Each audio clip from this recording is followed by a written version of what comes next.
Corona County Board to order. We're going to be discussing the 2024 draft budget. Information is on page 9 of our packet. Administrator Holte or Mr. Moga, or did you want to kick us off with some discussion? Or do you have some presentation, or should we just start talking? So I'm fine if you want to just start talking. I don't want to reiterate what's already in the packet to you. However, I do want to answer any questions you might have about the content or anything for that matter. But yes, I most certainly am open to this discussion or questions. I have at least one question, but I'm going to let Yep, others I go have some first. questions too. And this is more informal, so like, just jump. You don't need to get my permission. Okay, And you speaking can call of- me by my first name. Thank too. you. Speaking of informal, I realized for the normal meeting, we maybe don't want this format, but if it's because there are some folks that are watching at home, Mhm. would it be okay for Pat maybe to sit up here? Just so we can be mic'd more easily and not have to deal with, is it on or is it off or whatever else? Yep. And then we can boot him over later on, et cetera. Is Yep. that okay? Pat, you want to pop here? Oh, so while we're doing Is this. that okay with you guys? Yeah, yeah. So can somebody who is online, like Heidi or even Chris Rogers or Wanda, can you see the boardroom? Can you see the picture of the boardroom? Yes. You look Yes. great. Right. The other night during the planning commission, apparently you guys could see, and it looked as if the feed from the video was on, but I didn't ask you guys this sooner. through the whole thing, all I saw was the initials BR and a blank screen. Ah, okay. No, it appeared just And like this. I was talking to Ann about it before I came, and she said, "You are not crazy. That is in fact how the recording was." Because the thought was if you could see the video in here, it must be my laptop, so. Gotcha. Okay, questions? Or otherwise I have one to start us. Go ahead, Dwayne. Um, So this is for Maureen and Pat, and I'll start slowly. It mentions, Maureen, on your introduction, the overview, the levy is set at the 2023 level. Can you clarify that now or later? Mhm. Because we're talking about setting the next levy at 9.4, but it says here that the draft budget includes a levy at 2023. I just want to clarify. I think I know what that means, but just to clarify. Is that okay? Yeah, at the present time, within the budget is actually last year's levy. No dollars have been changed for the levy, so it's sitting at last year's level at this point, which is actually 22,660,645. The proposal was talking about a 9.4. Okay, so that would be in addition to that. That would be in Perfect. addition to it. That's what I thought. Thank you. I have some others, but if you guys want to go ahead, I have to page through here. Okay, so I'm looking at page 10 of our packet. So when the folks from the RAP Plus program came and talked to us, they talked about potentially fully funding the jail social worker position. But what was originally in, I think, the budget was that it's funded from the grant through September. So October, November, December, so there's 3 months. So I do not want the RAP Plus program or the jail social worker to suddenly go away in September or in October. So this new personnel requests and temp personnel that not in the budget, funding criminal justice social worker at 96,877. Is that the partial year or is that the full year? That's the full year. Okay, and is it, so if we didn't fund for the full year, we are still planning on funding for the 3 months?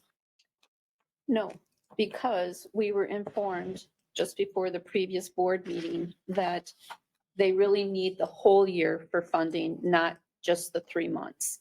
Okay, And that's where we had to go back and reevaluate the budget. So we had to take it out.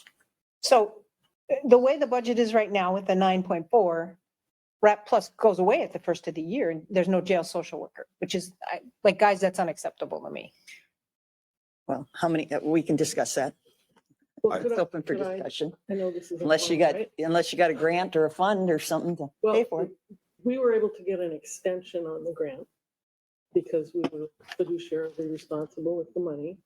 And it would have ended actually at the end of this month, but we got it extended an additional year. But what happened was in terms of our budgeting for the grant, we budgeted that money so that we would be asking for the social worker to be fully funded as a new employee. I made that request properly. And so that's what the 96,000 is, or whatever the number is. The grant money is still there to fund all the other parts of the grant for really, I mean, through the money, I mean, we have, again, September 30th of 2024. That covers training, that covers the payments that are made to people to help them, you know, pay for, get bike, pay for their license. I mean, all the things that we probably take for granted, but folks in the RAP program need to go to work or, you know, to continue to stay out of jail. So it, technically the money is still there, but it's not for the full funding of the social worker for the whole year. And so, yes, Colleen had come to talk to Maureen before your last budget meeting about the fact that social worker position wouldn't be fully funded without that $96,000 from the. But you have me totally confused now. So page 11, it says though that, you just said it was a new position, the top of page. Well, it's a position that's been in place for 3 years. Okay, but I'm, It's grant funded. It's grant It wasn't funded, a yeah. county employee. Yeah. And the request is to make it a county employee. right, but you don't have it on this list of requests for, department have requested the following new positions. Is it crime victim service assistant or that's something else? No, it's on the No, page it's- before. Right, no, but It's number that's 8. one, right, that's number 8. Number 8, It's through the Department. the of Human criminal Services. justice Oh, social okay. worker. Okay. Okay, but that hasn't, okay, so again, this says that list hasn't been approved. That's correct. Okay, but then you've got, on the front page, you're saying funding the 96,877, so I'm confused. It's What, not, says it's not, funding The it. second part says it's not. it's not included. I'm not going to be an advocate for or against this in this statement, but we see this so often with seed money out of grants. It's the seed money to get a position created. And then when you pull the grant, you lay it on the taxpayer and say, okay, you figure it out. You get accustomed to having that person. You know, whether the jail system had a social worker, whether we're talking about anything in politics and government, this is what we see all the time. Dangle the carrot, fund it for a while, pull the plug, now you figure it out. How many times can a non-growing population absorb all these dangled carrots? This is the expansion of government. This is how they do it. I've been around this many times, and I'm sure you all have. So it's not a question of the person or the position or how good they are they needed or not they needed.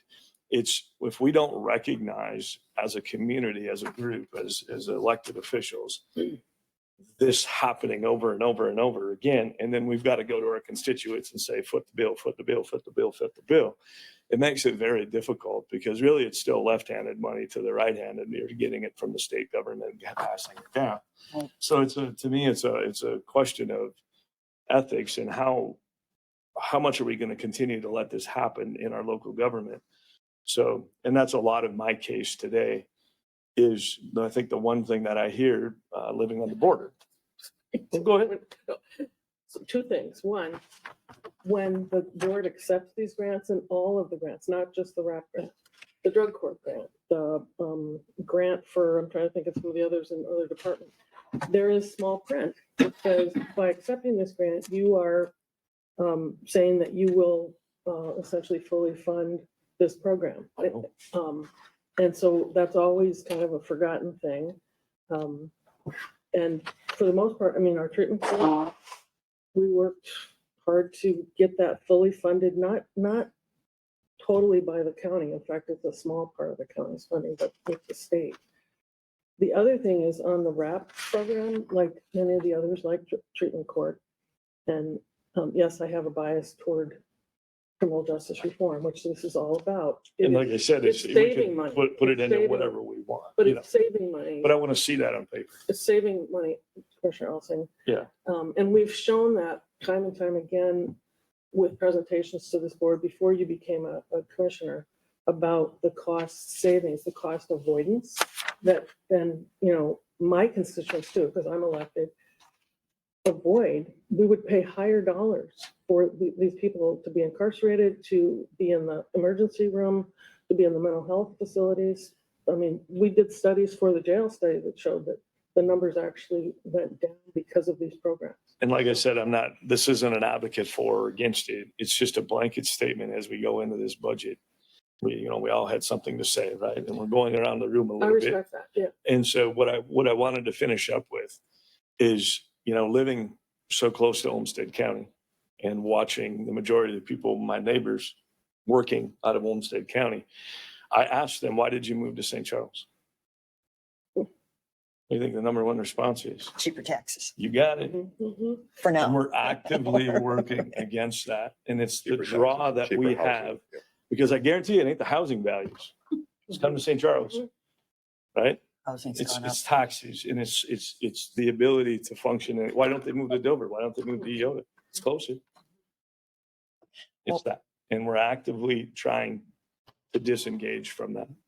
And so I'm trying to do everything I can to save it. Right, but so, just to keep, so it says on the top of that second page, departments have requested the following. Approval of new positions requires corresponding revenue to offset the cost of adding positions. So we have some grant or we don't have any grant for We 2024? have the grant for 2024 through September, but the $96,000 is being asked to fully fund the social worker for the whole year and not use what are the remaining grant funds, because we don't have, we were able to extend the grant, but it doesn't mean we have the full, So what have we money. got? Why wouldn't we use the grant money? What are we gonna use that for? The rest of the program expenses. Helping people who are getting out of jail. And the trainings that we do on a dime. I mean, the trainings that we do are very, very inexpensive. Okay, and you could pull that We can grant pull- up and provide that Yeah, information to us. Yeah, I can get that. from Okay, training. I Yeah. don't know why we wouldn't spend all the grant dollars up front and then worry about the after effect later. I mean, if it's money that's there. Well, because we're asking up front for that position. This is the same thing we did with the jail the jail intake worker, which was also part of that first wrap grant, So is that 96,877, is that salary and benefits, everything? I would imagine. Yes. Actually, that grant, it actually has a cash amount and then there's a indirect that actually the county has to match, like a match amount. Which we more than do. So, So I just want to jump in and I hear what Josh was saying. It's more of like a process, is that I think it's important that we all occasionally remind ourselves that everything that was formally grant is not on autopilot. It's not automatically going to be funded, but we can have that discussion on a case by case basis and then decide, is it worth of all the taxes, the property tax is the most regressive, the one that I like the least. It's the one that we unfortunately are guardians of. So I totally understand and honor that, is that we should remind ourselves that all this is not on autopilot. We should evaluate it on a case by case basis. I do feel like this is a worthwhile expenditure. It is spending taxpayers' dollars. You hear me say this a few times, but we need to be careful about, in my mind, my opinion, not being penny wise and pound foolish on some things. So I do, speaking for myself only, I think this is a worthwhile expenditure, which ideally should be funded from another pot of money. But so I do think that we should evaluate on a case by case basis. But in this case, I do support the funding of that position, sorry. Where one did more that, thing. where did that original grant come from? federal. Federal government. Federal. Part This of was the justice. second, it was 2 3-year grants, and this is the second one. So is this the one that displaces some of the cost for putting into homes and different things? This expedites that process, right? We had talked about that in the last Some of meeting. that, yeah, I mean, it touches lives, parts of every life. And the other thing I'd like to say in terms of the jail social worker, and I had discussions with Karen Sanders about this before she left, and I think Maureen, you and I had those discussions with Pat. Eventually, this position can be paid through like Medicaid dollars. I mean, there's ways to extract the money there.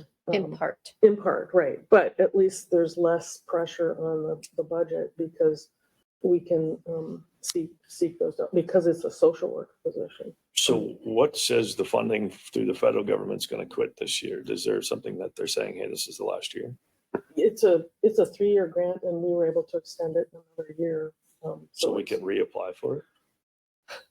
We could reapply for other types, similar grants. That is a process that we've gone through numerous times and it's a lot of work, not to say we wouldn't do it, but we're looking for, basically the county to support these kind of programs that make a difference, not only in people's lives, but in the budget. I mean, the county's gonna pay for it out in, one other pocket, like child protection, out of home placement, like emergency room, Medicaid, which, feds probably pay more of. But, and we do have those numbers. We made a presentation, CJCC did several years ago, showing how all of the programs that we've started are making a difference in cost avoidance. Yeah. So, I get that. I've got that wrapped up. My question is why do we have the cart in front of the horse? I mean, we don't have to do this today. We don't have to do this in a year. We have a whole nother year to see.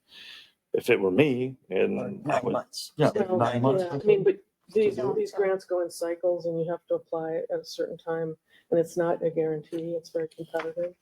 But we've done really well. I mean, we're one of the stars, they call us, but which is great. It reflects well on the personnel and everybody who's been involved in it, including our partner in this, which is Hiawatha Valley Mental Health Center.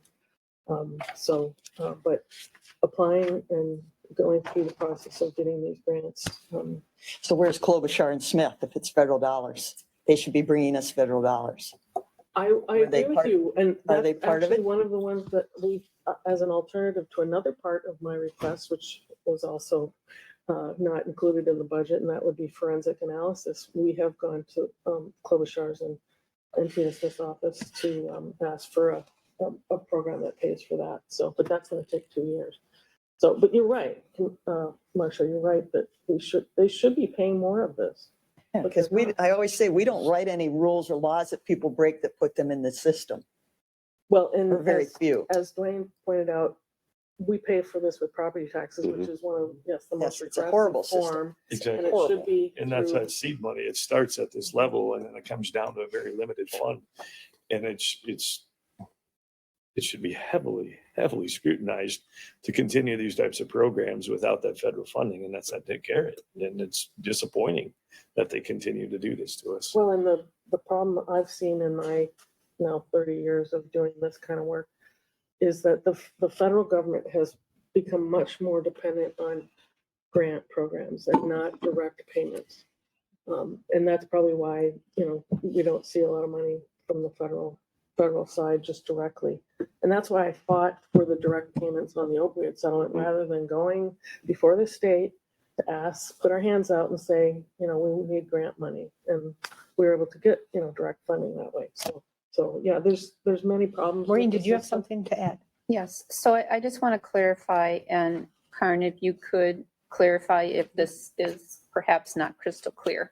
So Kayleen Engel provided clarification to Pat Moga and myself in regards to the grant, and that we are asking for an extension, and that we are asking for a waiver of the 100,000 in matching funds. Well, we already got the extension. Okay, So- but she continues to say that even with a waiver, we absolutely need to have the jail social worker position funded through county funds Right. starting 1/1. Right. 2024. Because we allocated the remaining dollars in the grant budget. It was, those dollars were more limited than the first 3 full years of the grant. I mean, so. Is it because of matching? Yes. Yeah, so, So they were not available to go to the position itself? Not this year, it sounds like. not next year. Not for Not for 2024. 2024. In the, I mean, if we hadn't gotten that extension, it would have been done. So the extension that was available for programs or something, but not actually for the person. Well, in order to, we could only get up to September 30th, 2024. And rather than come back to you, we asked that this be funded, partly because we should be able to work through the state's, what would it be, well. The social waiver? worker, I'm sorry. The Mary? criminal justice social worker? The criminal justice social worker position there could be some compensation from the state because it's a social worker position outside of the grant. It's through the merit system. Yeah, okay. So, So how many people are currently in RAP? 18? more than that. Okay, I mean, so around 20. But Probably we've been had a lot hovering of around 20. graduates, from that, and we've avoided, again, it's really a cost avoidance as well as just,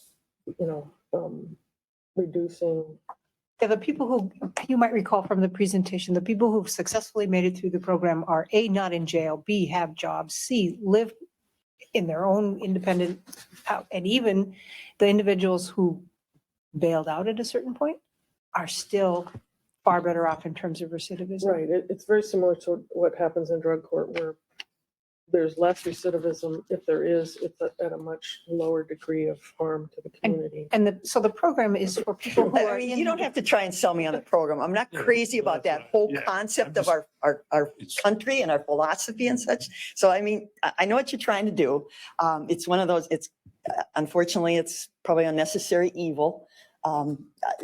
There's better ways to spend our dollars, but go ahead. I mean, But it's gonna help, down the road and even now kids, and it particularly like, you're a great public health advocate, Marcia.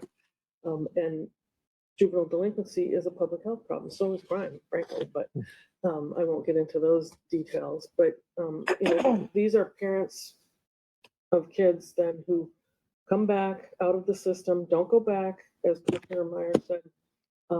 And they're paying taxes, they've got jobs, they're getting educated, they're spending time with their kids, and their kids aren't in child protection cases. Yep. So it's a win-win, really. And from a perspective of, if we're looking at, more of kind of the opposition to more government, it's really not that bad at all. It is a program, it's a system that, again,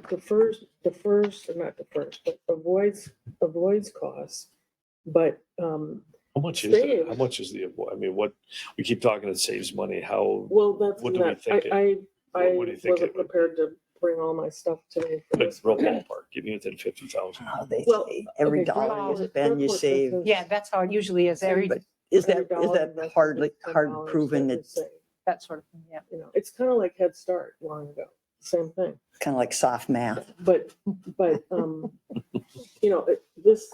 whole criminal justice By the way, reform really is a Commissioner, there are bipartisan cookies back issue there. because, Yes. and I don't want to really insert politics in here too, but people who don't want to pay a lot of money for the jails that we've had to build like it because we don't have to incarcerate so many people anymore. So, and on the flip side, you're helping families. So what do we think that number is? I try to ask once, like, whatever the problem is that every instance of the criminal justice system, there's a wide range. Like, you can't even find a medium number. Like, what does it cost to process someone, like spend 3 days in jail? I would never cases. spend $100,000 of my own money without having some sort of number to say, hey, it's, Kayleen Engel had it as part of a presentation Yeah. a couple of years ago. I'm just like, get me within 6 figures. Okay, well, we did, and I can send it to you, we did our study, and it really would take a college study, I think, but our study that showed average jail bed days went down over the time that these programs were in place. And not just RAP, but drug court, diversion programs.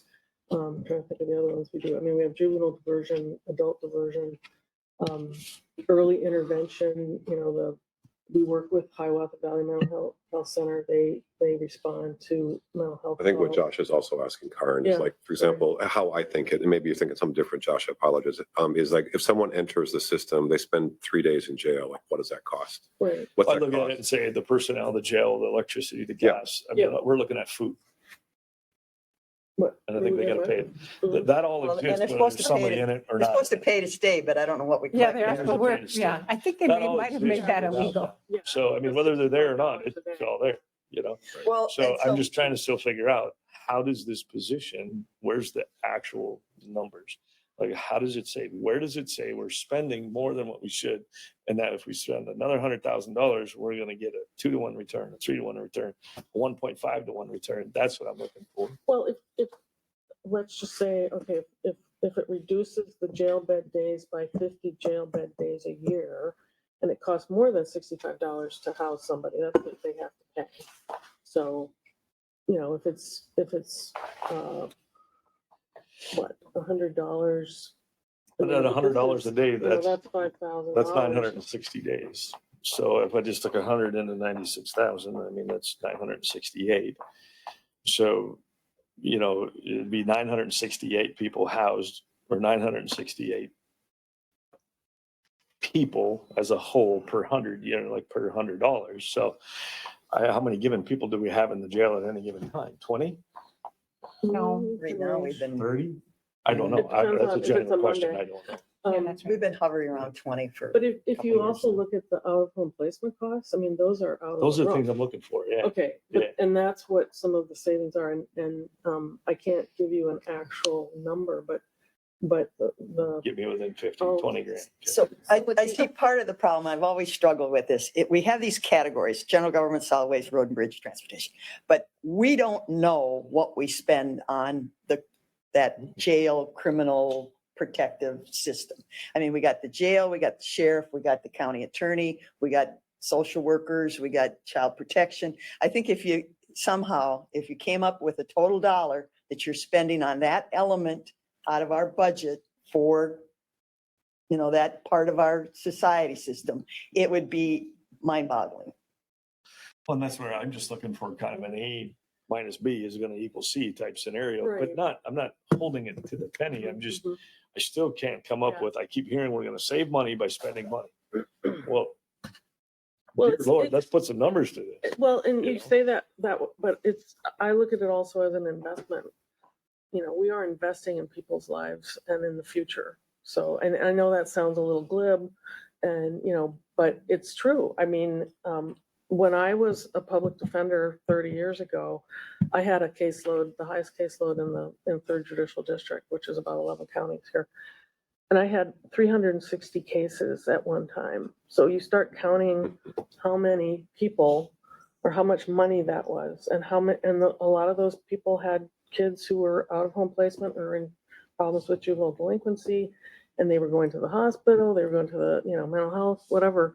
So you start, and now there's been a noticeable decrease in those numbers. I mean, the jail study, if those of you who might have, you know, if you've read the study, talked about the reduced jail bed days that we've seen from the time that CJC started in 2007 to the time of that jail study, which was about, what, 2019, 2017? Okay, excuse me. So- In the interest of time, Yeah. we need to get to other aspects of Yeah. the budget discussion. I respect Yeah. the conversation and the need to expand the knowledge on that Right. particular position, but I really think if the board could continue with the other aspects of the budget questions so that we can cover as much as possible. Okay, I got an easy one for you, if I can. I go to all these different meetings and the different groups that we're, as counties are part of, and they keep talking about increasing funding, but I couldn't find it in here. Public health, they're supposed to be getting a bunch of money for a bunch of different things. And I don't know that it's been determined yet, but there is different, the state of Minnesota threw a whole bunch of money at public health. And actually, we have a meeting on Thursday and Friday, and I hope to narrow down some of those, what we're getting.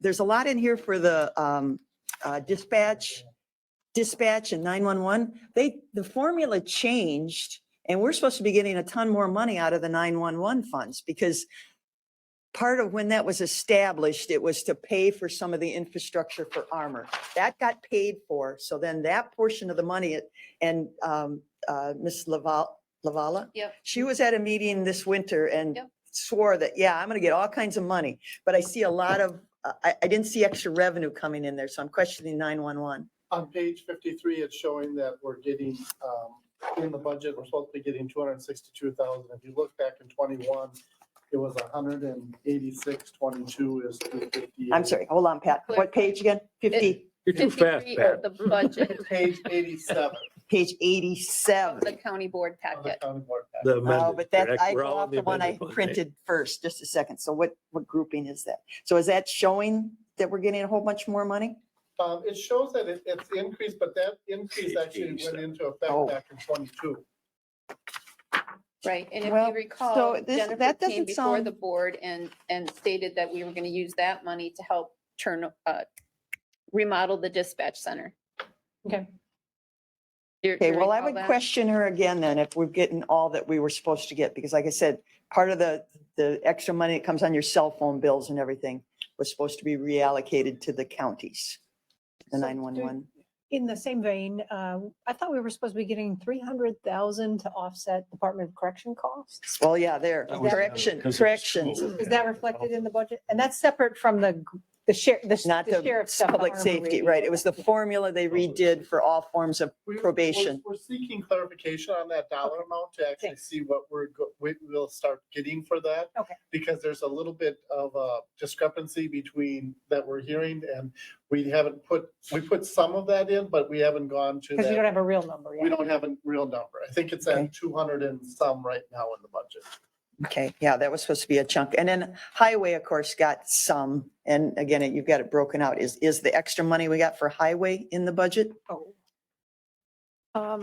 It sounded like a lot of money, but when you, But no, but costs are up, construction yeah. costs, right? But It was it's, like but it's, 7%, but costs are up 30%. but are the, Right. but is that reflected in the income, I the revenue? I would say, I- Dave is very much on top of Yeah. that, so I would say it is, but we can confirm And with Dave. yeah, that fluctuates a lot. I mean, you can see that some of the numbers, are going up.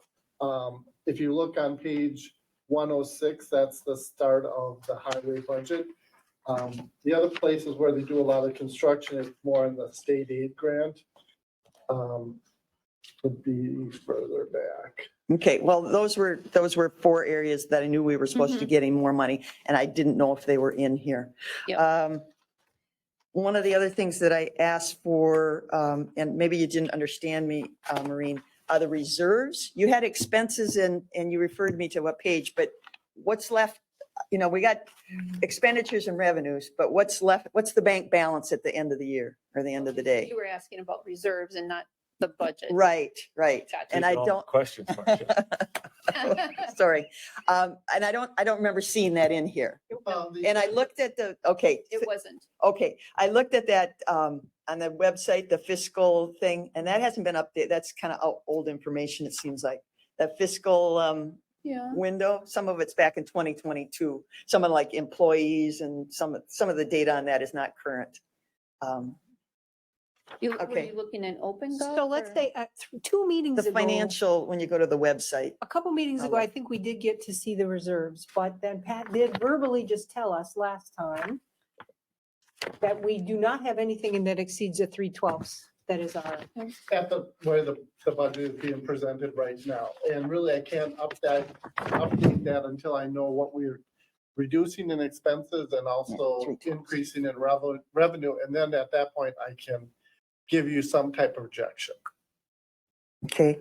Then if I can, on the second I'm page, sorry, Marcia, Yeah. but the ballpark, it's $9 million in reserves. no. no, it's like 22. You were In in terms of unrestricted. reserves. Unrestricted is what I mean. Oh. but Is it 9 million or is it, I think the unrestricted is, yes. So, but that's nowhere near the I think 312. it's actually a little bit higher than that. Okay. Okay, but you'll update us with, Yeah, as with soon as those. we know, because right now, we're using that projection where if we don't actually increase the revenue or leaving the revenue the same, for the levy, that's gonna draw down at least $2 million right now, the way the budget sits, Yeah. of the dollars that are sitting out there.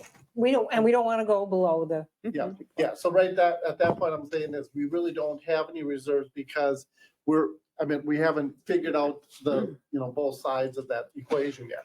Oh, Well, we this got is lots, something- we got lots of money. And don't say it, we don't have any reserves. and I That's can not a good statement to the public. I can respect that 100%. One of the things that I always challenge in having dealt with this is when they look at reserves and the government mandates that are suggested or they do what they do, I always say, well, then that's zero. What good does that money do? It's not. We might as well usable. burn it. Yeah. Right? Well, I mean, let's put it on a mattress and burn it. Yep. Because we can't do anything with it. To me, Well, we should that's have the it cushion. invested. To me, it was designated as a cushion because it's not illegal to spend it. How we spend it is, right? But it's not illegal to spend it. The idea is that somebody else that thinks they're smarter than us said, this is what you need. And what our job is to discretionary look at that with discretion and say, you know what? In a year where we have massive inflation, massive costs that families are dealing with across the county in the United States, this is probably a good time to maybe pluck out of that basket and soften that blow rather than looking at raising taxes again. Do what we have to do. That's the discretion that we have. And then we look at funding that back. I challenged that to the soil and water when I was sitting on that. They said, oh, you got to have this 6 months. I said, you know how underfunded we are? You know how long it would take? We have pop machine money. And we're giving it away for grants. How do you expect us to do this? It just wasn't feasible, but we still tried. But I brought up the same argument. Is this just money we put on a mattress and burn? It's a fictitious number. by statute, we can't go lower than 3/12. And we've set ours in our policies at 3/12. If we go lower, it ruins our bond rating. That cost, huge cost. It Oh, costs we'd more. let the state government come in and run us. They do a much Yeah. better job than So, that. and I realize Don't there's worry about that. idiosyncrasies that I don't know in some of these Wouldn't things, worry about but it. it still goes back to that. How do we, we talk about, okay, there's a $2 million, might be this $2 million surplus of whatever we need. I think those are the exact sort of places we should be looking at to say, and that's why you beat me to it. I wanted to know what was in that and what's available, and pertinent was how much could we spend? What is that floor? Like I said, whether it's legal or not illegal, whatever that is, what are our options? The last thing I want to do is go raise taxes. What are our options? And I got in your verbiage here, I have a deep philosophical conflict here. On the bottom of the second page in the verbiage, you talk about the 7 million bond assumption as an estimated. And the second sentence, there is the potential, I understand what you're saying. There is the potential to fund the bond with debt levy that is replaced with the anticipated local option sales tax revenue. But we have said time and time, and as a board, we would reduce taxes by the amount that we get for sales tax. So I won't assume that I'm going to keep all that money and pay for another bond. I mean, it's just a philosophical. If we're going to go out there and sell the idea of a 1/4 cent sales tax to pay for the jail bond, I don't want to, then it's got to go off the bottom line, in my opinion. If we get the 1/4 cent sales tax and we say, oh, by the way, now we're going to keep all that money, it's in the levy and bond again. I think that would, my credibility and with the public would just be gone. But so I can't support that. That it seems to be it's a philosophical thing that I have with that. And let's see, last thing, little thing with the notes. How did we determine where we put the county program aid? You broke it out: general, highway, and health and human service, and then public safety, sheriff, and then the local housing, human service. What was the rationale there to put it in those groupings? That's how it's been done for a number of years, is those three are the ones that actually get the county program aid. Okay, but that's at our discretion, correct? That's not, is it designated by the state, or is that our? Actually, the board, if they wanted to, they could make those changes. I mean, you're not gonna want to put it into like the recycling fund, because that's actually funded with the recycling fund dollars. The only other place that you could probably put that into would be, you could put it into like capital. Mhm. And then what's gonna be is a shift to some dollars. Yeah, 'Cause then right. You're gonna pull some of those levy dollars. But it is within our discretion. It's not anything that the state says it has to go here, here, here. No. Okay, it no. is discretionary where it goes. Okay, all right. Then my, I guess right now for my last suggestion is, heaven forbid we micromanage, but Speaking to my colleagues in Olmsted County, they still to this day hold work sessions where they meet with each department head and they go through their budget line item by line item. Olmsted County, that's a big county. I know this group has never wanted to do that, but I'm looking at our budget, the line item budget, and this is the one that was printed off 8/15. It may have changed slightly. It's 143 pages. Divide that by 4. I would say we divide that up, so that gives each person 36 pages to look at and see. And if you start looking at it, there's each page, I come up with questions of why something is where it is and how it got shifted and everything. I think 36 pages is much more manageable than 143. And I would challenge everybody to pick out the 36 pages they want. I'll take the first 36 because I've been there, gotten through that much. But I think we really need to take a look at the line item and if you got questions or something to raise them. There's a lot in there and it's a big responsibility. I know you've done the, you guys worked through it. I still struggle to figure out which budget it is. You got to look at the, the line and the line items. And I mean, these numbers and everything, but I would challenge that we divide it up and review it and then talk about it at our next meeting. 36 pages. Well, just as a reminder, we do need the board to set the preliminary levy. Right. Always go down. Exactly, yes. But a follow up on Marcia's comment, what I can see from the capital improvement plan is that everything associated with the law enforcement center has been shifted out. And so all that's in there are the things for the sheriff's department that are being paid for by the public safety needs. And then the $591,000, which is stuff for the maintenance department, but primarily for the highway department. And that really takes a look at the 2 million for the courthouse and the rest of the money to rehab the LEC and shifts it to a category where we could consider bonding for it.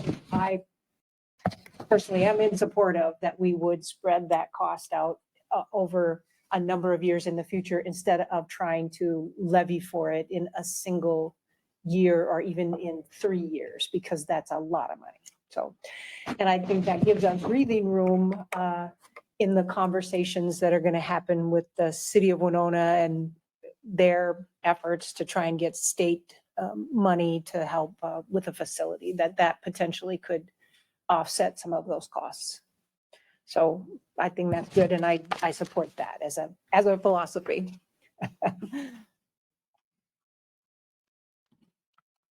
So we have 15 minutes left. Maureen and Pat, what else do you need from us? Are there specific questions? And I guess another question is, our committee of the board probably won't take an hour, will it? Not that I want to fill up all the time with, but if need be, could the budget study session go a bit longer? Maybe we don't need to do that. But If the board's in agreement to run over a little bit, Yep. yeah, I don't think the committee of the board will take a full hour, but that's at your It's discretion also a to chance let to this eat one and run breathe over. and whatever. But yeah, okay. So I don't want to rush folks, is all I'm saying. in continuance of this, if we need to go over this, it's probably a pretty big deal here. When we look at any of these things, and I guess Maureen, this is a little bit on you, we always talk about this is what we need to move forward, but do we ever look back and say, what don't we need anymore? What did we do in the past that we can get rid of? And all these things are great, but is there, we look at, is there positions? We were down from, I don't know what the exact numbers were, but I think one time we had 300 and some county employees. We got it down to 280, and it seems like we're actively trying to build that back up. Where are we today? I don't know what that number I is. do not have that handy. Okay. Last time was 229 full-time employees, about 290 if you add in the part-time. 290? I believe we were down to 280 once, I believe, or something like that. 285, 290, depending on those part-timers. And so I look at the pages Currently. and I see the request for new personnel, but I don't see any new revenue streams. I don't see building. I don't see expansion on farms. I see bluff top issues. So to me, when we look at a stagnant income, and because again, we don't have the power that the other governments do with income taxes, our economy is one thing, but ultimately it goes back to the land base. And so when you're talking with the departments, it's just a question. I'm just genuinely, saying, what's the, having done budgets for multi-million-dollar companies, one of the things and saying, well, my maintenance department just hurried up and bought a whole bunch of things and spent it. Yep, it was necessary, right? Next year, give it to them again because it was necessary. I'm bringing this up, alluding to what you're talking about, is saying, there's no, in government, I hate to say that everybody's got it right, but it's probably one of the least efficient things out there. When do we ever look at the budget and how I look at budgets and say, if I need to add something, I got to figure out how to subtract something. Because there's only one way out of that, and that's selling. And we don't sell anything and we don't get income tax. So we have our hand out all the time. So how are I see all these requests, I see this, but I see no systematic approach to a decrease to offset the increases. Meaning that's what I do, right? Because I have an option to go sell. So how do we look at that? How do we say, was this position we put in 10 years ago really relevant now, or could it be combined? How do we go to a particular department and try to downsize something we're doing? Not in a negative term, but make it efficient to offset the new expenses. Because I don't see that. I don't see where we're decreasing that systematic approach. And that is a very important, valid question, but and Marcia can jump in, or Chris and Craig too, but so I was off for 12 years, so there's a big hole in my experience. From my first 8 years, at the end of my first 2 terms, there was Marcia, correct me if I'm wrong, there was a serious effort begun to right size, to move towards lean government. And I feel like thanks to different county administrators, thanks to Maureen, thanks to Pat Moga and others. I know it's hard to summarize everything, but the county did right size, become lean. I think we actually cut too much, and now we've moved into that penny wise and pound foolish land. But the county has downsized, right sized, and that was an emphasis. It was for a number of different years, and that was just beginning as I left. I know that you guys continue that. And I think if you look at most departments, what you see are people doing 1 to 1.5 to 2 jobs that used to be 1. And now sometimes that's doable and makes sense. And I give Maureen a ton of credit. She is these are my words, not her words. And maybe I'm off. She's a budget hawk and tends to be conservative on most stuff, is that she tends to combine whenever possible and see leanness whenever possible. So I feel like I hear what you're saying. I'm not saying that what we've done is perfect and there's not room for improvement, but the county has been doing that. But you still need to have answers to your questions, but please know that Marcia, correct me if I'm wrong. I mean, all that effort. I'm not implying that it isn't Yeah. happening. Yeah.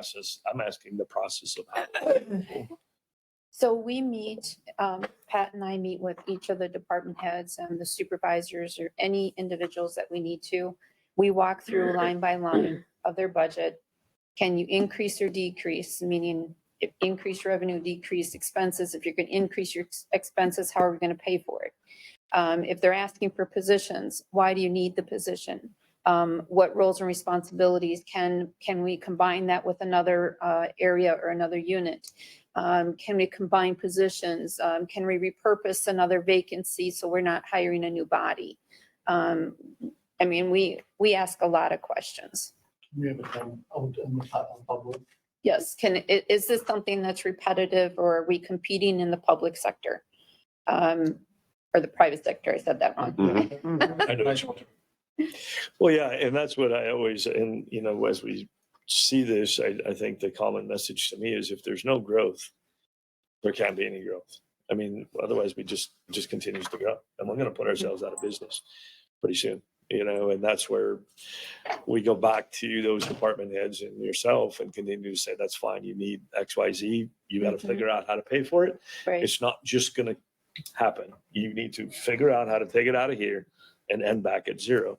To me, 0 is the finish. That's the finish line. 0 is 0. We take out and we add back. And then we only exceed that when we absolutely necessarily have to. And, that's good business, that's good government. But we always talk about starting at 0 and then how do we add to it? To me, we start at 0 and go this way and go back to 0. And that's what that's what I'd like to figure out. Where can we shift those dollars to move over here? That's just what As I'm an trying example, to. tonight, consent item that Commissioner Ward will pull, but 9.5, approve LELS labor. agreement. Same number of employees, wages and benefits. So you could say, we're gonna approve that, but we're gonna eliminate 3 of the employees to make it 0. I mean, If there's that- 3 people to eliminate, absolutely. If that's possible, yes. It's not possible. Why wouldn't? But it's also philosophically, figured but it's philosophically, I hear what you're saying. Yeah. But philosophically, the problem is that when we have uncontrollable, 7% is actually in the middle of what we sometimes have to pay. Yeah. Health insurance costs, labor agreements, we simply, if you look at the amounts, they are healthy labor agreements. But in order for us to stay remotely competitive, especially in law enforcement, we have to make that happen. Those are things that I think philosophically, I mean, 0% is great, but it just in the real world's the wrong term. In the world that we live in terms of increasing costs that we have no control over, we have to increase the levy sometimes. But I do understand this isn't income tax, this isn't sales tax. But there is room for growth. We are one of the lowest of the 87 counties. How's it go, Marcia, Marie, Chris? Yeah, Of the we're low. 87 counties, I'm not saying that we should, I don't want to be near the There top were of that only list. 2 that had a lower tax. Lower rate than- tax capacity than we do. So I'm Lower not tax saying, rate than we have. yes, and I per don't want to capita. be near in the top, even whatever, but I'm, I guess philosophically, I'm speaking for myself only, there is some room. But I do think that the county has, and I was part of this when I ended, as underfunded, has kicked the can down the road, only because you had to in order to make some county boards wanted 0% or 1% or 2%. In order to do that, the staff had to make some decisions, kick some cans down the road. I think we need to make that, need to pay for some of those decisions in the past, like literally pay for it. Now we just hire AI and they'll do the job. for us. Actually, in the budget, like when you look at the wages and benefits increase was almost, I think it was like $1.9 million from 23 to 24. That alone. Yeah. Is almost the 2 million. That's close to your 2 million right there. Okay, so Right. to my But there money, again- I'm sorry, you go ahead. Well, this document is very, very confusing. What we should have is and I've asked this before, is total salary. What's the figure? Total health insurance and all the employment taxes you have to take out. And then any new revenues that we're coming up with, the 2023 budget, and categorize things. I mean, this is great. This is a working tool. This is what you need, but it does not compute with the public. The public does not understand this. And even all your charts and everything here, and I do have to question the county attorney, how in the world does some grant go from, and it's right there, county attorney grants, it goes from $189,874 to $381.51 or $381.51, 100.69%. County attorney grants. You need to do some explaining there. Well, that's That's because it's court in- administration, isn't it? Well, I don't know. It's underneath your expenditure, Again, like I said, I would like if everybody would take 36 pages of the line item budget and just, review it, question it. Because I see things that just don't, and I know you say you go through it with your department heads, but some of the stuff just doesn't make sense. Some of it I saw today, It's like actually- wages were like 500,000 for the department, but in health insurance was over 100,000. That seemed like it was way out of sync. If you look on page 54 of the attorney's budget, it's actually the justice, the RAP grant. The RAP grant. That's what I Because thought it was, last yeah. year in 23's budget was 100,000. It's going to 276,000. Now my page 54 is Like that would be sheriff, so something I new. obviously have gone something. He's wrong. on the budget report. The budget report. it's Oh, page- you have August's report, don't you, Marcia? Yeah, because I Yeah, didn't ask for it to instead of be, the one that I was didn't in want the to kill packet. another If you would tree. look at page 20 of, it'd be probably close to 20, the attorney's budget. And if you look at the program that's in 095, which says BJA fiscal year 20, the justice and mental health grant. Collaborative. That would be, and that's considered the wrap then. That's where that's causing that to go by that 300%. When you put this document out there, and it is a public document, you see these percentages, it's very alarming again. So I don't know how we can condense it into So more categories so people understand. with all due respect, commissioners, the budget document is not black and white. Right. And what I mean by that is It's a there are tool. reasons, well, there are reasons that things are budgeted where they are. And when things change, it can make the previous year look suspicious or unusual, when there's logical reasons of why it was changed or what happened there. But to go through this number of general ledger number line items with the board, it would take a lot of time. It would be sheets that you would have. Well, I know, of that's why I'm saying, asking everybody to take 36 But pages that's of what this and you just you review hire it. us to I know, take care of but I that. don't think, okay. I'm all about answering Yeah. questions. and Okay, sitting so down with you. economic opportunity job training, you went from 300, what is that? 363,000 to over 500,000. It's the last item on your, That is What is that? actually- That's, deed, actually, we It's grant contract funded, with isn't deed. it? Yep, it's all grant funded. It's grant funded. That happens through the. 100% Career grant force. funded? Yep, it's all through the career force. That's what's not always clear from that budget either. Yeah, Yes, there yeah, might be what- a big increase, but it might not have come from the levy. Right, it doesn't, if It has it's no not, impact. Yeah. And when we get those increases, what do we do with the money? What happens to it? That depends on what it's for. But I'm just hypothetically. yeah. I mean, can we use it to offset some of the No, labor costs? no, Can we? Let's flow through money. This is And again, I'm just asking. I In don't, this case, Career Force, which does employment, maybe they do training for youth or something. And so there's a grant program from the state and you can get money to train kids by taking them, let them go to Peerless Chain and take training, whatever. But that's what it has to be spent for. Mhm. So it Yeah. depends, but. Yeah, so we basically pay to have the person go out and do the training. We actually then do reports to actually go to the state. We do actually get 10% of whatever we're billing to them. And those are the dollar amounts. Will some of those areas we might not even spend those dollars, like if you look at dislocated worker, because right now jobs are pretty prevalent, so you don't have a lot of people that are looking for employment or coming to the career force to actually be trained. They go out and get another job because there's jobs available. And they have a hard time spending those grant dollars. Mhm. So I'm going back to the place that I started. And the question is, I know that you sent us an email, Administrator Holte, saying that you'll continue to look at what you can do and where you can cut, and I appreciate that. To fund the jail social worker position is like 4.4 of a levy, but it's like 4.4 of levy point of a, Like, Percent. yeah.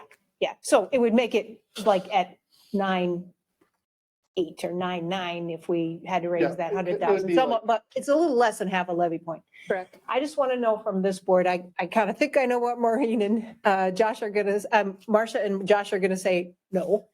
But I'm interested to know what the other commissioners feel. Would you be willing to go up half a levy point to make sure that that got funded? And for you, Maureen, the question is, if we don't do that, what's your feeling about whether we would in the end be able to fund that jail social worker position? You give it Right. a fair chance or a poor chance You or, asked her last, you asked us first. okay, At the last meeting, I went like that what's that? for a preliminary, it was 5 and 10. That's where I was for a preliminary levy. I did talk because I didn't know if I was gonna be able to make this meeting, so I came late because I was working. I do support, I think the whole jail, the concept of the jail, the building of the jail, the design of the jail, the mental health of the inmates was designed around having a social worker in place. So I hate to say we had our plan to do this, we did it, but now we're not gonna fulfill the plan. So I do support it.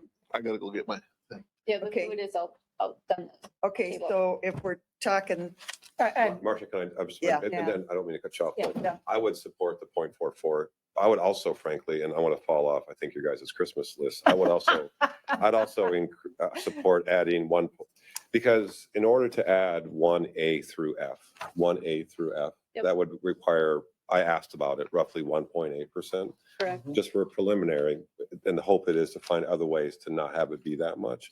I'd even support an increase of 1.8 above 9.4 for a preliminary. The idea is to get that down as much as possible, but I realize I might be a minority of one on that, but no, I would support the 0.44. I'd also support other additions to soil and water.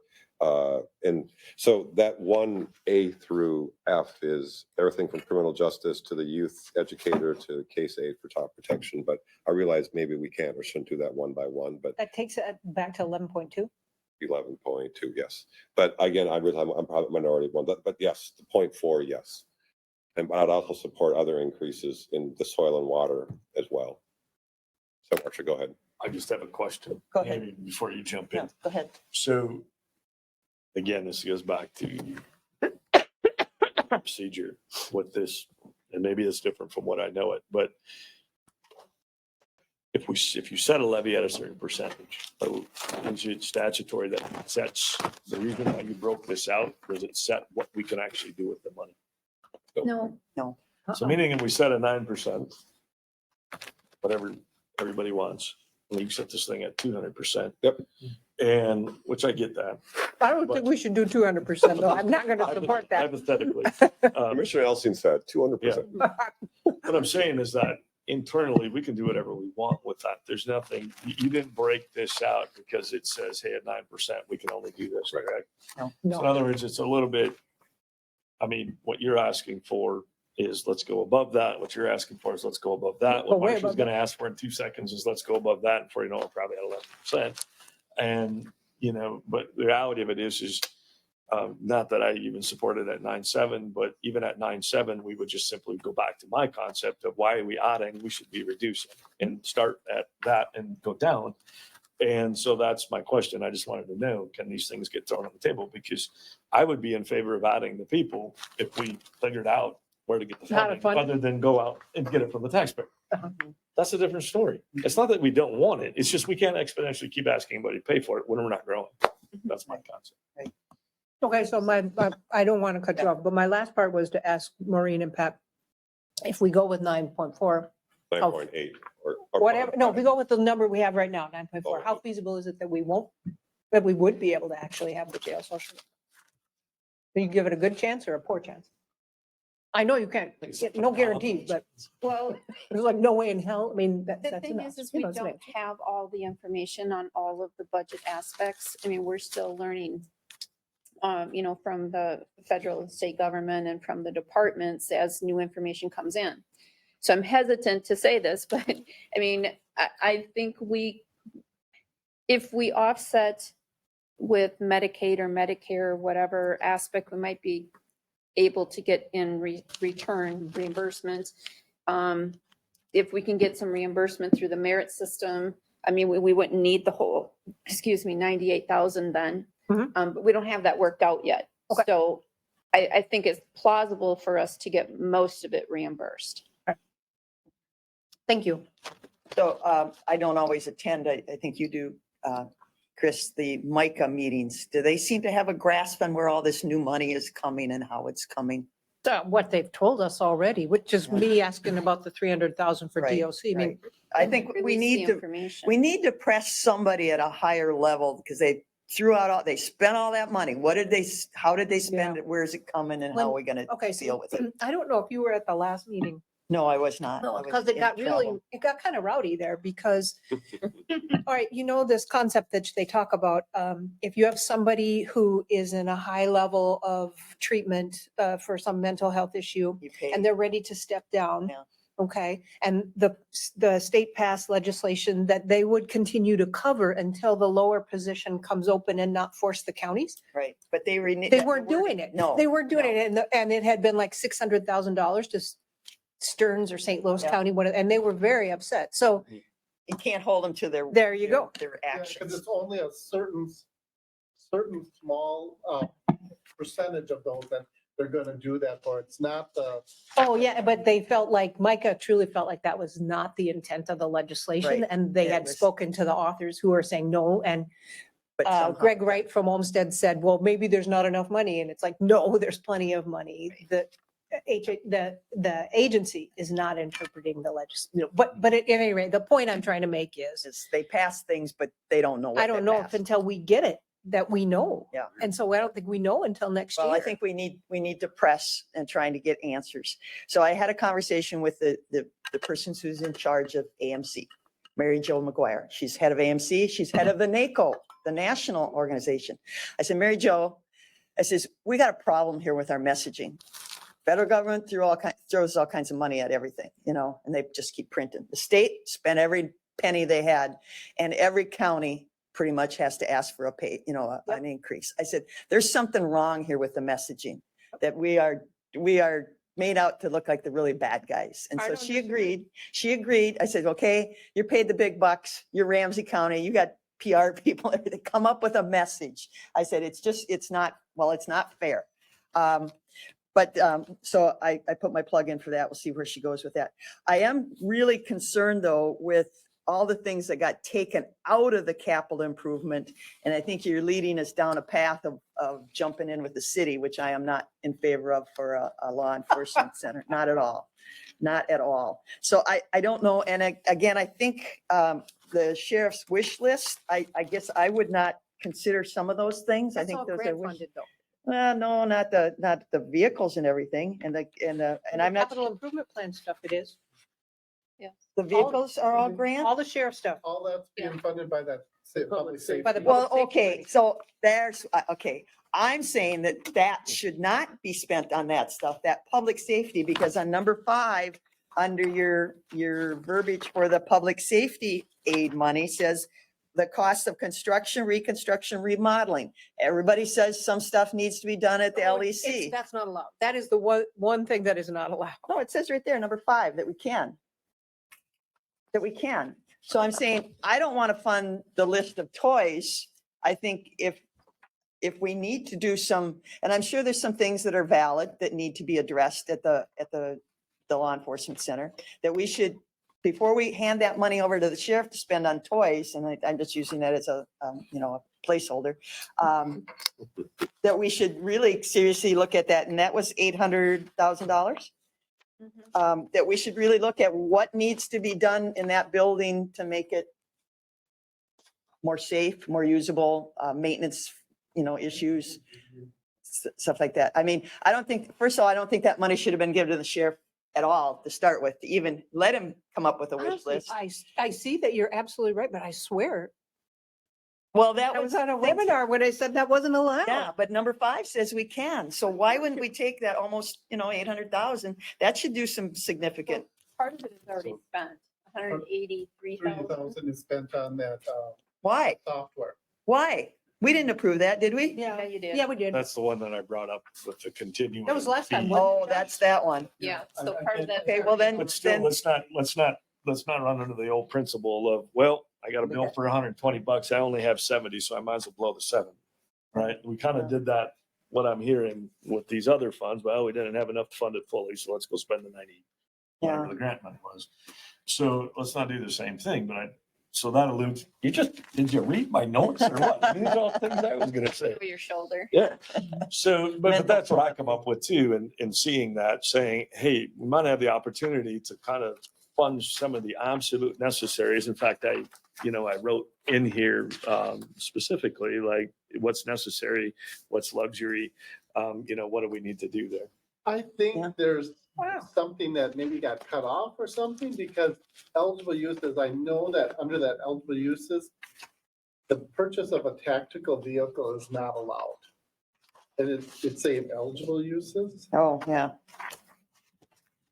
I don't know, but it does look like it's, and I did this Yeah, right. we got it from you. Yep, yep. And I'm not saying that, hey, the sheriff doesn't need stuff. Hey, What I'm saying with is the that- rampant decline of public safety in the city of Winona, I think we need to purchase all kinds of tear gas and chemical munitions, it seems like. But see, those are things I know that they're saying are not allowed.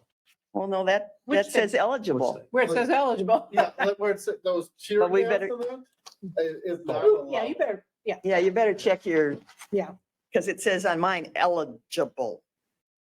But he's saying, Yeah, he's saying it's not, but it I says know, right there, the big. I swear that I- it I wasn't, think but you're, I mean, you're right. Something might have got copied, pasted incorrectly. Yeah, okay. We'll double check and Yeah. don't write the check for anything else till we get clarification. Anyway, I mean, seriously, I think it's one-time money. Again, it's stuff they could use, yeah, but is it the highest priority that we need when we're talking that we need to, do boilers and, heating and, all this stuff? I think heat and lights are more important than some of the other things on that list. Again, I well, think yeah, we that's, need to that's me too. live Just within our seed money means. To get things going. Yeah. If we have that opportunity, let's do it. And I think- Yeah. Greg is concerned too. He would like to eat. I just want, somebody might grab it. Oh, heaven forbid, it's taxpayer paid. We ought to Bring her in here. then. invite them all in to eat We lunch wrap with up for us. now. Yeah, Okay, All right. Is that, finish your thought, Josh. I mean, I cut you off. No, that's another thing that I've got a whole list of things here on the budget that, could go for a little while, but I think we've hit the big ones. Is looking, for me, it was, are we growing or decreasing the amount of people working for the government? And, can we reallocate different ways, find creative ways for funding? And for me, zero is the starting and the end point, and we should go down, not up, and then work our way back down. And is it that way in business? You're out of business pretty fast. Thanks. No Okay. more widgets. Anything else, or can we go ahead? All right, then I'm gonna I do have a, adjourn this meeting. there is food outside the, okay. You go I do ahead, have a Marcia. question. Where, We, I don't want to. do we have, is there a budget sheet for that program too? Yep. I thought so, but I haven't had a chance to come through it. I don't know, Marcia, it's just that people like me keep turning, I just turned 65. Well, I'm 71 and Yeah. I'm not using the system yet and I vow not to. If you look at the budget that is. The line item, see, and I got the 815 You have copy. 815. So get It me might be- close. It might be close, page 92, Okay. and it'll say 05/4/30/765. Okay. Karen, you want me to grab yours? Oh, I was gonna go use. What is it? 05 I'll grab yours. 430, 430? yep, 765. You want me to come over? No. I was kind of going, okay, then this is 765. totally absurd, or, And it's wow. over 60, oh, the over 65, right, you're talking? Yeah, it just seems like on your summary sheets you had, I still got to go some more. And this There's a is the name in there over that I've heard 65 for blues. Yeah, blue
So I am doing my job to advise you of a situation that presents itself.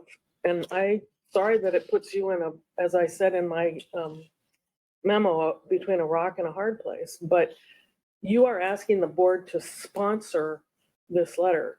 That is exactly the kind of concern that I have, because then the board will be asked by you to consider their conditional use permit, and that's the quasi judicial decision making that they do. So if they, think of it this way, okay? Quasi decision making is where the board is acting as a judge. Yep. A judge is supposed to take all the evidence, Yep. not present any biases one way or another, or perceived biases.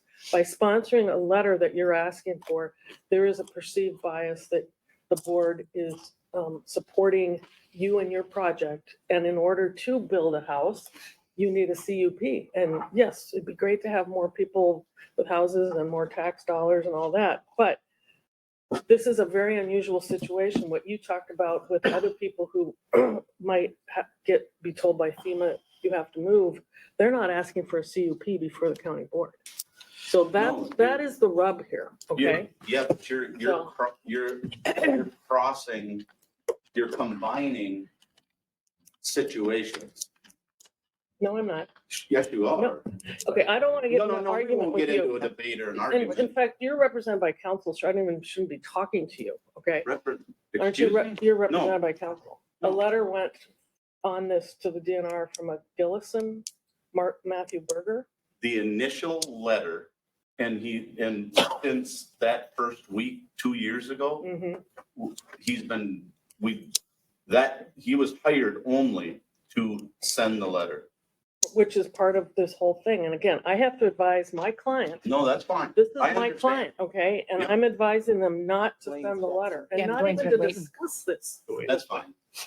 Could we do both? Could we address Karen's concern and get the letter sent by simply, and I'm just thinking out loud, I don't know how he would word it, but that we would approve of the letter, but this in no way prejudices, or whatever the word, no way indicates how we'll vote on the the formal CUP, because what will happen is FEMA will do its work. So we could, I guess, and tell me, Karen, if I'm trying to do both, is not possible, but to acknowledge when we make the motion at the formal meeting to sponsor it, is that we'll sponsor the letter, but this in no way binds us to any future action. Is that we could approve of the letter, but later on when the CUP comes before us, and we could decline it, right? Just so you understand I that. understand. Okay. Can I tag on that? Yeah. And so the other thing that I had brought up in Karen's points are very important in Very, terms of very important, liability yeah. exposure. Well, and I'm not need to arguing speak to that. Okay. But Yeah. you- But the other thing that to go with it, and again, I'm trying to find a way how we can. No, and I Okay. appreciate that.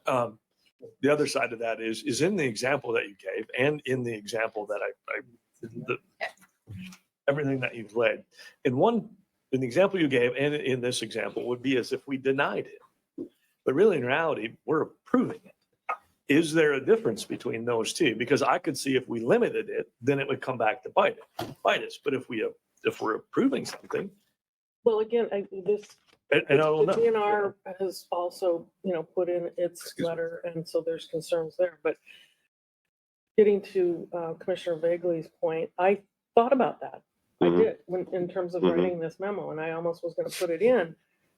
But that's kind of like a liability waiver, which doesn't really protect you.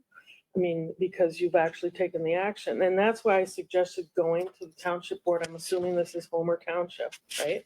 No, it's- Richmond. Okay, well, whatever township it is, go to the township board and ask them to sponsor the letter.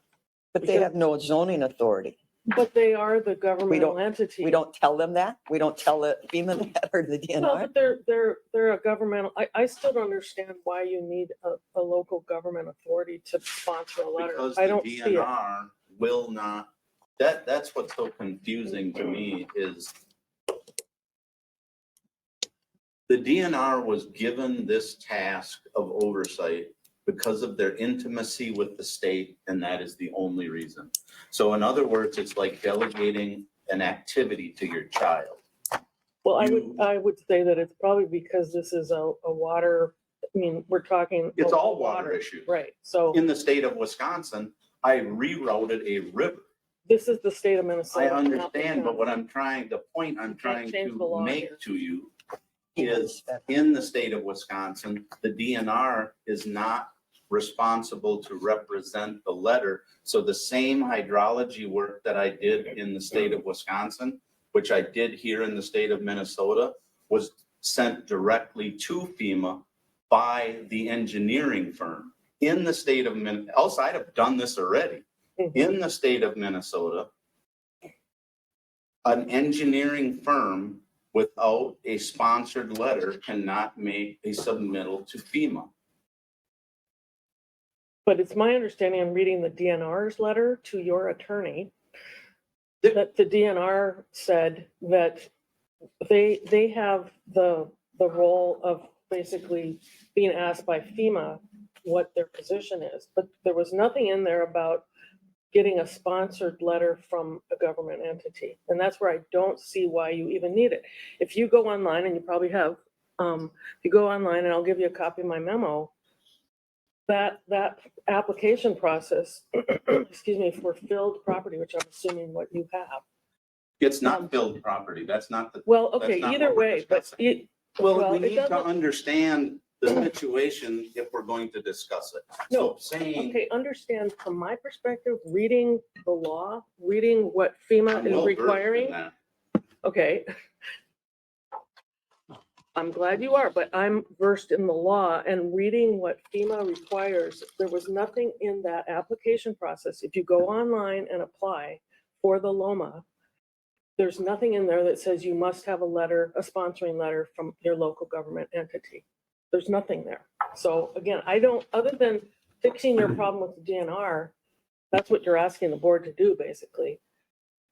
But I'm saying that's gonna That I agree put my with client, 100%. okay, good, we agree on that, but that's putting my client in jeopardy of potential lawsuits. Lawsuit from whom, may I ask? I don't know, but my job is to, let the board know that they're going into some treacherous speaking waters here. Okay, Can you ever, correct. You have your opinion and I have. well, and I have mine. my job. Yeah, okay? no, Yeah, and I will say So- that at, this has been discussed a couple times at the planning commission meetings and at length, and the DNR did send, there was a representative from the DNR. And what he did talk about was that dredge sand had been piled at this site. And that without that sand being there, the site would not be high enough to qualify for being built on, that it would in fact be in the floodplain. And there is some dispute over, yeah, the sand is for beneficial use and people can haul it away, et cetera, et cetera. And it's been there for decades. I understand that. Nonetheless, the DNR made it pretty clear that this is not something that they would allow and they would sue. Well, I don't know May if they I- would sue. The DNR guy that night was just he was a low, he was the messenger, yes. may I weigh in on the comment of the sand? That is not, we're not even utilizing the sand. Oh, I know that. Yeah. I know that, And but that was the B in the And to DNR's clarify, bonnet. I mean, the DNR might sue if we granted a CUP, correct? Is that, or is he saying? he The would- way I understood it, if you gave the CUP, so the last conversation that I had, well, that I was listening to. Yep. Stephanie Nuttall was still here and Stephanie had indicated that there's a flood map that is the control for our zoning ordinance and that potentially that could be changed, but that would not resolve the issue with the DNR. And the DNR wouldn't probably be suing us. They would be suing Mr. Stanton. So your comment of the DNR weighed in that the site wasn't still high enough. There's multiple sites that aren't high enough. Hence the reason you see so many structures built on the Mississippi River on stilts. So basically you got to get to BFE plus 1.5 feet. So that's where the DNR has been somewhat crafty in utilizing, well, this is sand and this is natural waterway and the sand isn't supposed to stay there. And I keep saying, not using the sand, so why do we keep bringing it up? And I just want to know, based on hydrology work, if this peninsula of property can be built on and it doesn't affect any residences upstream. And the gentleman who was hired was GQ, who used to be the head hydrologist for the DNR. So I'm back to my simplistic black and white question. I need to submit information to FEMA which typically goes through the DNR. The DNR is unwilling to do that submittal. So hence, I look to the board that represents the county in which I live. That's simplistic. Have you tried Richmond Township, or is that what you said it was? Not, yep, I have not yet. Since they Well, would be they did initially on the CUP say they didn't have a problem with it, correct? Yep. Yeah. So, but I not this levy. initially, like your typical process, I need to go, if I want to build a building, first you go to the township, ask them if they have any Right. reason I cannot get a sign off. That's what I did. Yeah. And then once I got to Winona County to issue a building permit and or / a conditional use permit because of the lack of completion in mapping. So when you run into a piece, you envision it like a coloring book. You have a whole bunch of little bitty lines off to the side, and you don't take time to do that because you got a bigger picture to take care of. But if somebody wants to scrutinize that area and pay the fee to have it done, and then FEMA says, well, we'll take your information and look at it. And if we agree with it, we don't have a problem with it. We'll call Winona County and say, move forward. In this state, though, we have to typically go through the Minnesota DNR. That's, Okay, so back to my question. If you need a government entity to sponsor it, it doesn't have to be us. It could be Richmond Township. I honestly don't know that answer. I was only told by Representative Finstad's office suggested to me by them, have your local county government sponsor the information to FEMA. That is what FEMA told them. The one thing with that could be, and I don't know if Finstead knows this, but the majority of the counties, with the exception of one, I think, Wilson Wilson does their Wilson own. does their own. And for us, obviously the county board takes care of all of it. So, and that might have been his reasoning behind that, but I think alluding to what Greg is saying, I don't know if we're going to come to the decision to help you out today as much as I want to, but I think I'd be going over to your township right now and starting this process with them, and maybe they'd be more comfortable. I can't speak on behalf of them than what we're being told right now. I don't know if we're going to win this battle for you. But there's another place you could start, and then perhaps they could sponsor that and move forward until we've figured out a way forward. Yeah, this is unfortunate that we're playing games with somebody and we can't make the decision. It's, we went to Finstad's office because FEMA's federal. And then, of course, the DNR is state. And I mean, Senator Miller was there and looked at it too and supported trying to move forward, trying to help Mr. Stanton get his thing. So I don't know, you want to try the township and submit it with a township letter? I don't know that the So township would my question fight to it. you then, if we have people who are advising and are worrisome, let's say they sponsor that letter, FEMA reviews the hydrology work and says, we don't have a problem with it, and I bring it back to here, you're still in the same position. No, it's totally different. What happened here is Representative Finstad's office didn't consult and probably didn't know about the quasi-judicial, quasi-legislative fact that you had a CUP before this body eventually and the Planning Commission. If they had known that, or if they had talked to me, I would say, don't send it to us because the board's gonna have to decide on the CUP. And that's why I gave in my memo an alternative, go to your township. Okay, So, well, thank you, but, so my question then is it the fault of Winona County government presenting me with the opportunity for a CUP without saying first, go do your hydrology work? Because if that's the case, then you're sitting in a liability situation also. I don't Because know, I don't know what I don't know if Eric is here. Oh, he was here Yeah, before. yeah. It's back Oh, is there. he? Oh, okay. Yeah.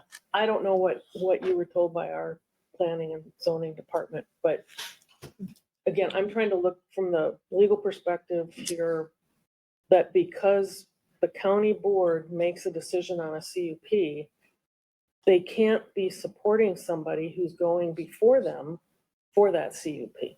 I mean, they could support the CUP once, once they look at it, but hence my question.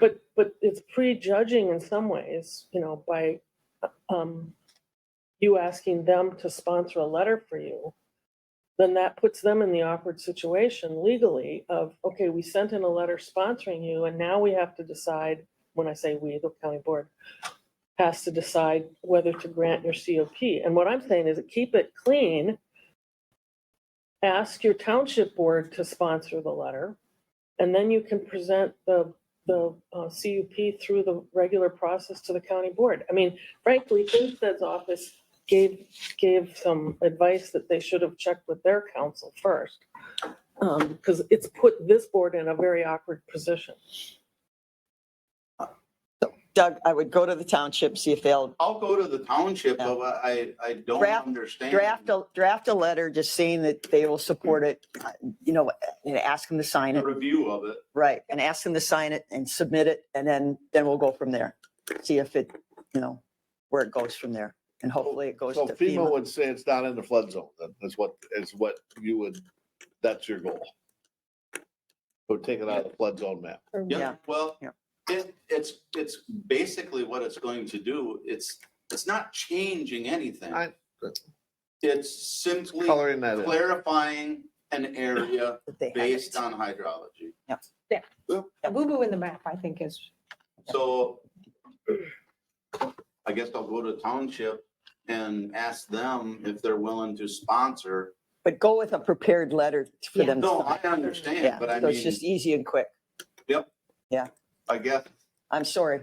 And it's We have not, it's not us turning down. I think it is, part of me wants to try to find a way to make it work. But That's exactly what I'm Yeah. thinking. it would, if. A way to word this. Yes, but it's a way for Richmond to do it. That would make it easier. So we're not turning it down. We're just, we're redirecting it to Right, Richmond but- Township. But we all know that Richmond Township doesn't have a say You're in not gonna zoning. be, as Winona County board people are, and I'm not making an offense, but you're not educated with floodplain, floodway, flood fringe, and everybody hears the words, yet they don't take the time to educate themselves. Right. And it's frustrating for a guy that knows it. Right. So what's gonna happen is, now I gotta go to a group of individuals that I could stand there till I die explaining this. I'll go with you. If they can or cannot consume that By township. information. No, I know, but no. send your husband or something. And so what's gonna end up Doug can handle happening is they're gonna go, I don't know what you're talking about, but I can try to lead them to water.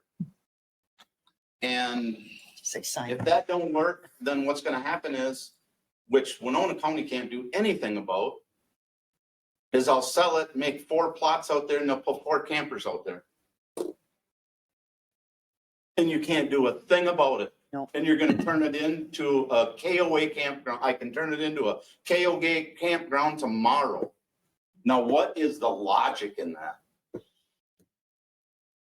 So you can have 18 trailer house or campers that can float down the Mississippi River, or you can sponsor 1 letter for hydrology review and hydrology review only. When we look at the word sponsor, is there a different word that we could, because I'm only sponsor utilizing the down. word from Finstead's office. Yeah, this isn't to you. So Oh, we're that's we're just- down I'm to saying- 1 minute and then it's time Yeah. for us to move on to So, the But public I'm health just saying, meeting. is there a different word that we can use? Because Even a sponsor sounds like different we're word supporting, right? Richmond, that's a good Yeah, word. I mean, yeah. So, For now. Richmond. All right. Go to Richmond. Thank you. All right, Doug. Thank you. Right. Thank you. Thank you, Mr. Stanton. I'm going to adjourn the committee of the board meeting. It's 5:45, Commissioner No, Ward. ladies first. I mean, you ain't a lady. All right. you're not very, It is frustrating because there's a KOA right up the river. I mean, and it floods all the time. I'm still with Dwayne on this. Just a verbiage, simple verbiage here. It's not verbiage. Yeah, I don't know. It's Shouldn't have action. said so. It's the action. Shouldn't have made that I recommendation. would dare the DNR to sue us. All right, we will call to order the September 26th Community Health Board. Item 2, approval of the minutes from the August 8th meeting. I move to approve. I'll second that. Motion made by Commissioner Meyer, second by Commissioner Vagley to approve the meeting minutes from August 8th. Any discussion? All those in favor say aye. Aye. Opposed, nay. Okay, approved. Chairperson's report. The Shack Group is having a meeting on Thursday and Friday in scenic Wilmer. I've never been to Wilmer, so I don't know what Wilmer has to offer, but it's the public health meeting. And it's still, and I will try to, the big thing, I think I will try to get clarity on some of this, all this money that's being distributed throughout the systems. And we did ask earlier in the year for public health to really put down what, is it ongoing funding? Is it one-time funding? Is it new programs? And there was no clarity yet. So hopefully we'll get some clarity on that. Other than that, I think, well, we got health going on in Winona County. We got some of this and some of that. We got a couple of people that experienced health issues. So I guess they're healthy again now. They're sitting here. So that's a good thing. All right. Item 4, consent business. Approve the Minnesota Department of Health Community Health Board Grant Project Agreement for Prenatal Hepatitis B Services. And I'll that move was to on, approve item 4.1. I'll second. all right. Motion made by Commissioner Vagley, seconded by Commissioner Meyer to approve that. I see our public health person here. We got time. You want to give us a 2-minute what that's all about? We got time. For 0 deaths, right? Yep. there's- Yes. Yeah. Oh, yeah. Yeah. I'm sorry. Yes. So 2 what minutes. what it is, it's a funding source that helps us work with individuals who are pregnant and test positive for hepatitis B to take the prevention measures to make sure that it doesn't transmit to baby. Okay. Is hepatitis B on an uptick? No. No. Okay. That's good. Yep. All right. In previous years, it was hepatitis A, but we don't have that this Okay. year. Good. All right. Any questions for Nope. Melanie? All right. We have a motion and a second. All those in favor say aye. Aye. Opposed, nay. Approved. Thank you, Melanie. Okay, number 5, general business. Receive presentation on Towards Zero Deaths Grant. And is that Mr. Peterson? Good evening. Good evening. So I have a short presentation for you, which I hope it'll hopefully be short, trying to keep it brief. So, Heidi? is it up? Coming up. Heidi's Oh, bringing it up. All right. Always fun when things are happening off camera and off stage.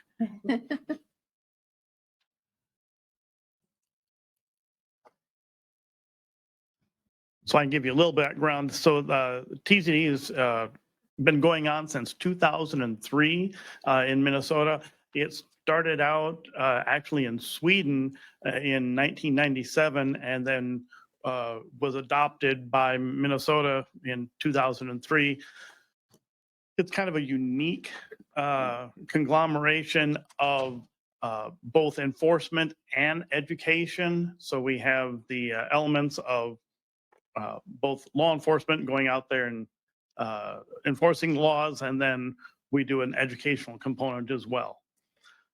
So we work with 3 departments at the state level. We work with the Department of Public Safety, the Department of Transportation, and the Department of Health.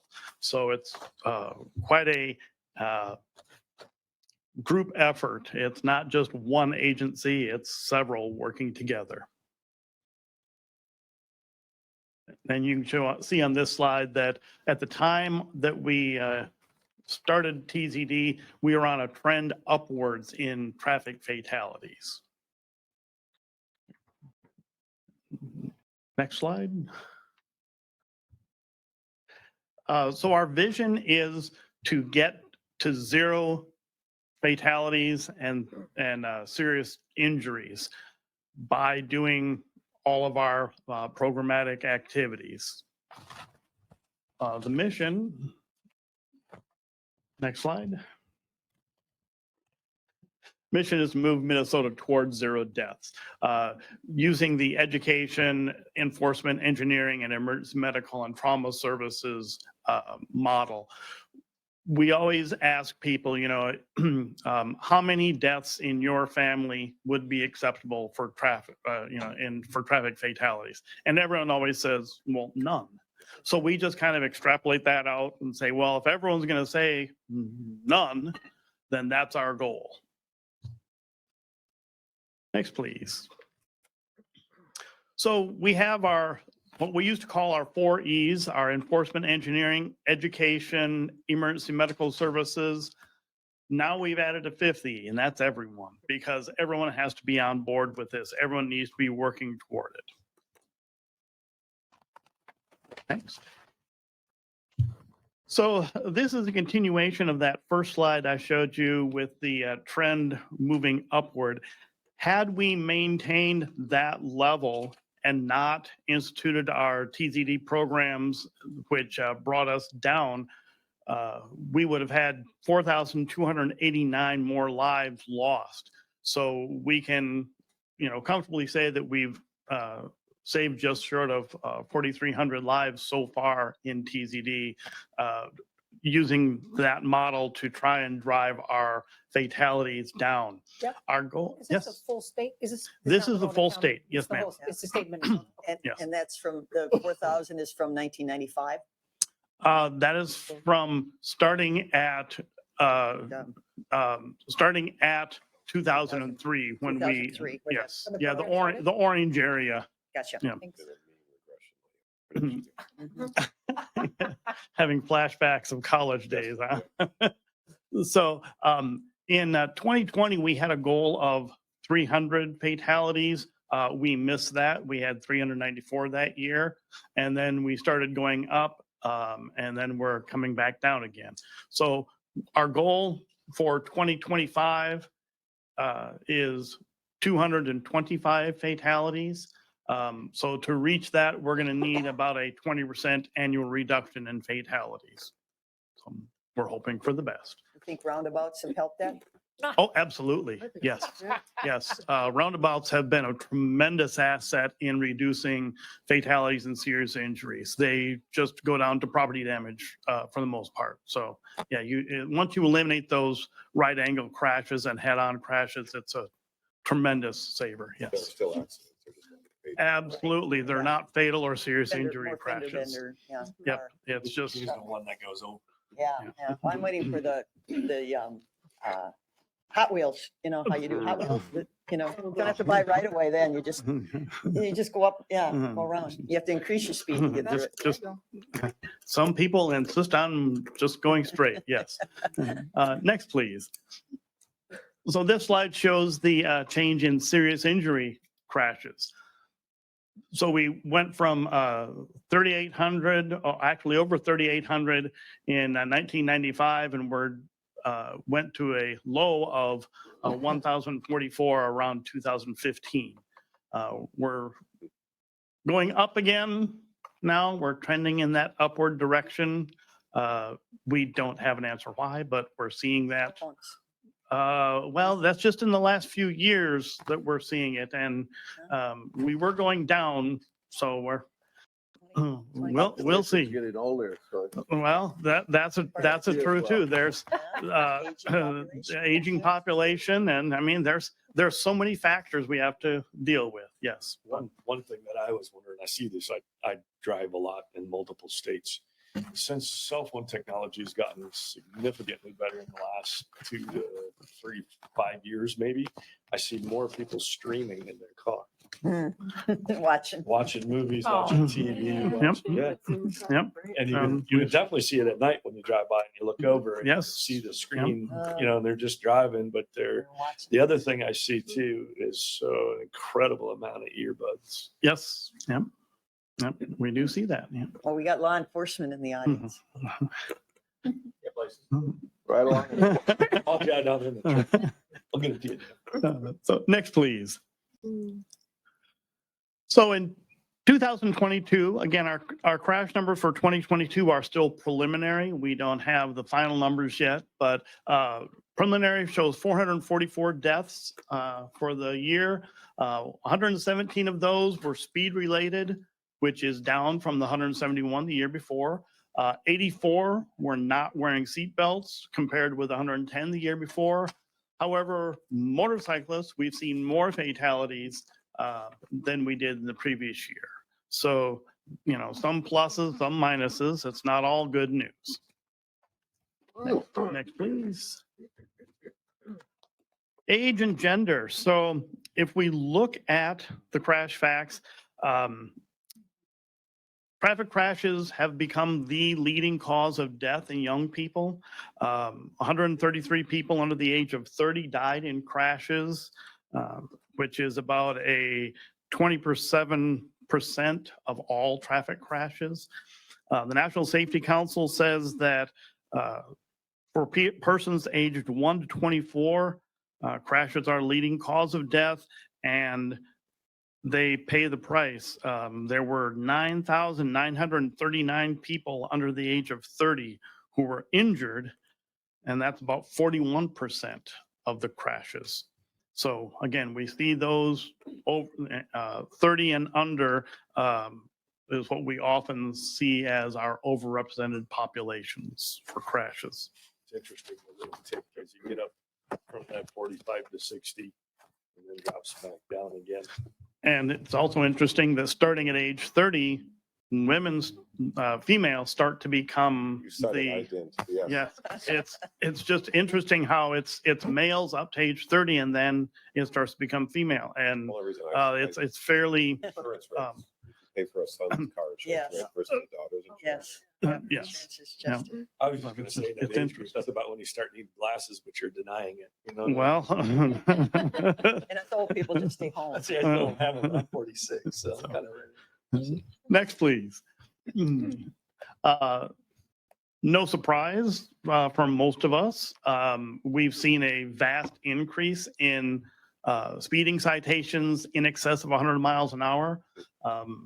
State Patrol, this is just State Patrol figures for these 4 years. So you can see how it has steadily increased the last couple of years, which is a frightening statistic.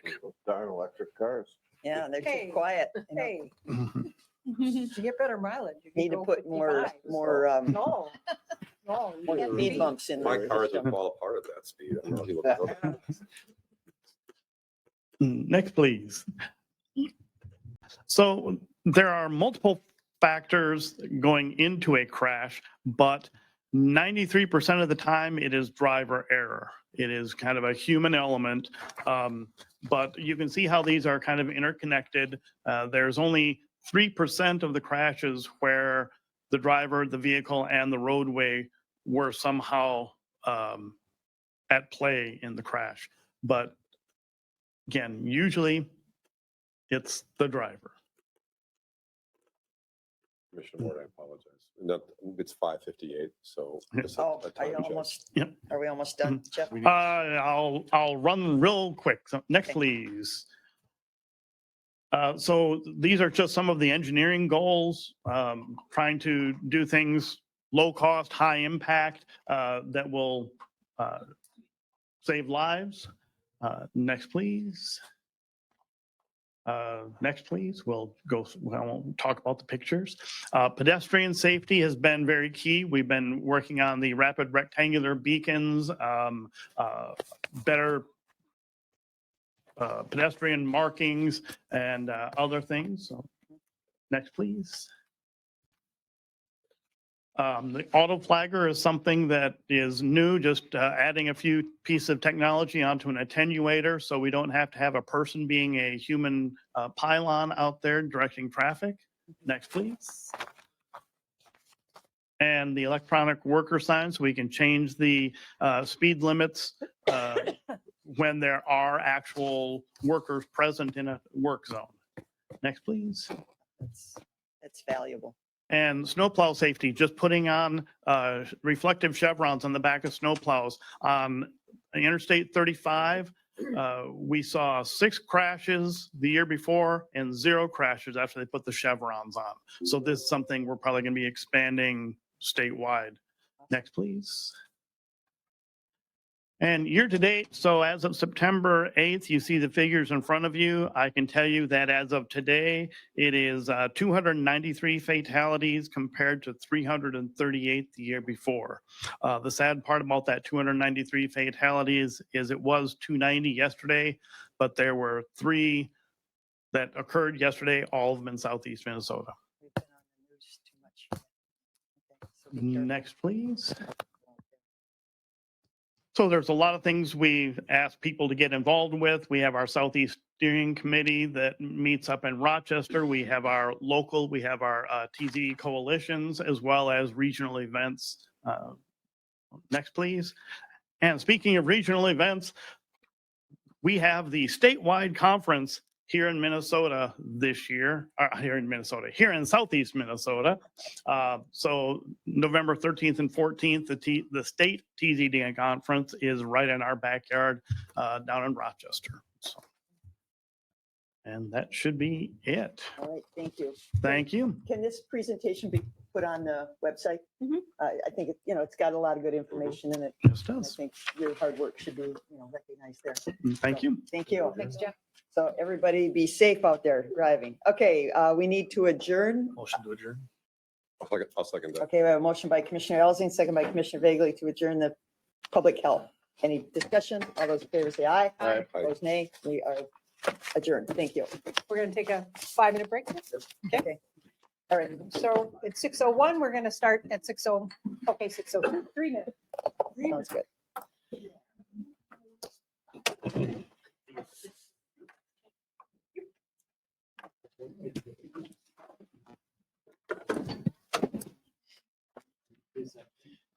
You mentioned that. No, not yet, Okay. because they're in the meetings. I'll wait until she's back. Okay.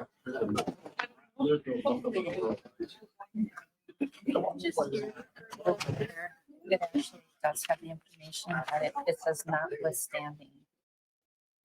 But we may not apply the aid towards these 5 things. So there's the main, Yeah, What's that? What's that? There you go. the document in the budget thing was correct. Notwithstanding paragraph A. The local may not apply the aid to these 5. Oh, well, that, Oh, We're- bummer, man. So it's the exact we opposite. didn't read that.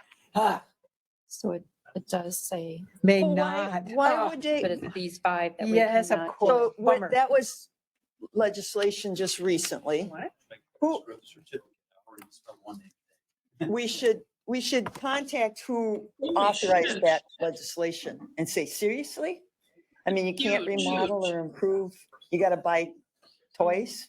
I mean, I remember reading it at a webinar and thinking, oh, yep.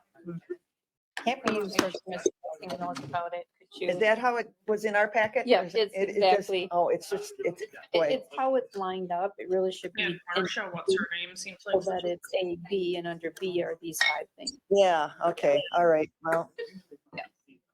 I don't always read every word, I Still, speed you had read. me Look at- convinced, man. I was like, Look at wow. the highlights. that was Well, that, true. that's pretty crappy. It was correct under here. It's eligible uses A and B, and B says that you may not. But they passed a lot of things. They don't know exactly what they passed. A lot of things. Well, when there's discrepancies or conflicting, yeah. So this is different than the original. Well, that's So your we were correct. They, you I'm win. confused. No, That's what we it was. can't remodel. We got, can't. No, we have to can't buy use it- toys. Yeah, Gotta we can't buy use cool it on the LAC. All right, well, But tells us what to do with the money. I still want to scrutinize that list. Well, and again, we're just exploring every option. I mean, we kind of have to, so. Well, but if you can buy radios and such that versus a vehicle that might be used, 2 times a year. Yeah. Makes more sense to buy stuff that's used on a daily basis than, Although I know they need the radios. that's what I'm saying. I'd rather buy stuff they use every day versus a truck sitting there that you use. And went on. It's kind of weird. It's just. All right, it's 6:05. I would like to call this meeting of the Winona County Board to order. Would you join me in reciting the Pledge of Allegiance? I pledge Allegiance to the flag of the United States of America, to the republic for which it stands, one nation, under God, indivisible, with liberty and justice for all. We start our meetings with a public comment period, but we have a special presentation that we're going to start with, and then we will have our regular comment period after that. Thank you for allowing us to go first here.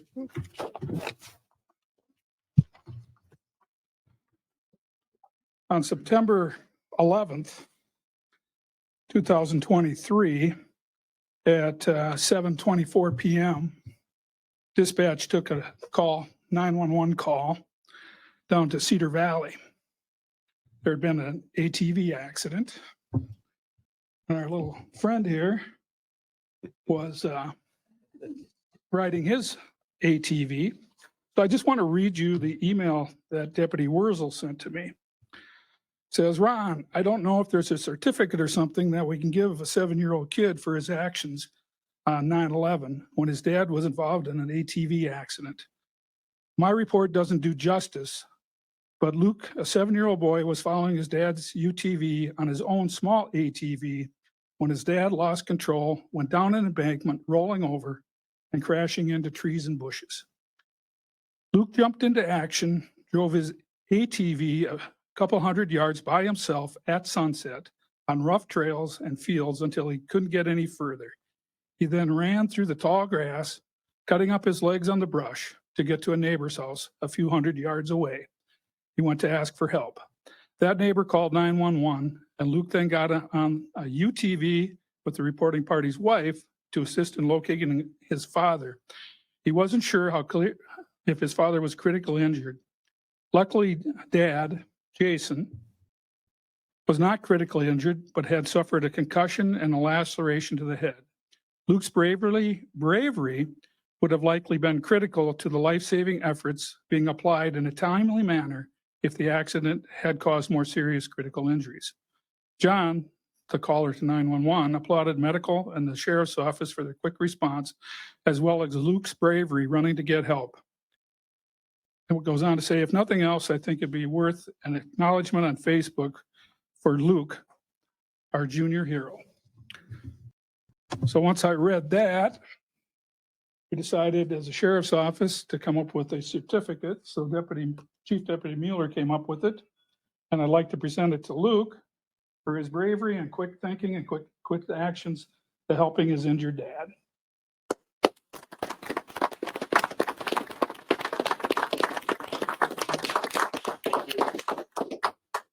So I'll give you the email I got and the call for service that we got, and actually the report from the deputy, just as mementos. I want to hear from Luke. I want to hear from Luke. Step to the microphone, young man. Come on up Tell us here. your story. Did I get it right? I think so. I think so. I did it. You Did it. Good job. Good job. I could see a career in law enforcement or first responder work. There's There you go. paramedics. Yeah. Fireman, maybe? Mhm. Yeah. Lots of things he Well, can do. thank you for coming in. He also has his family here with him too. All right. So we appreciate them coming in so we could Absolutely. recognize it. Thank you. Yeah. Thank you so much. If you just wait for one more.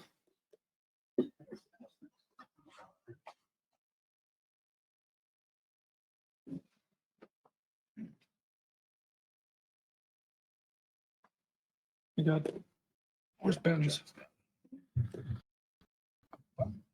I hope most people already know that Ben Klinger was nominated and received the Emergency Management Director of the Year Award. Jeff and I went up there Ben didn't know he was going to get the award, and I think they kept it a surprise. I think he was surprised to see Jeff and I and his wife and his mother there when they called his name up.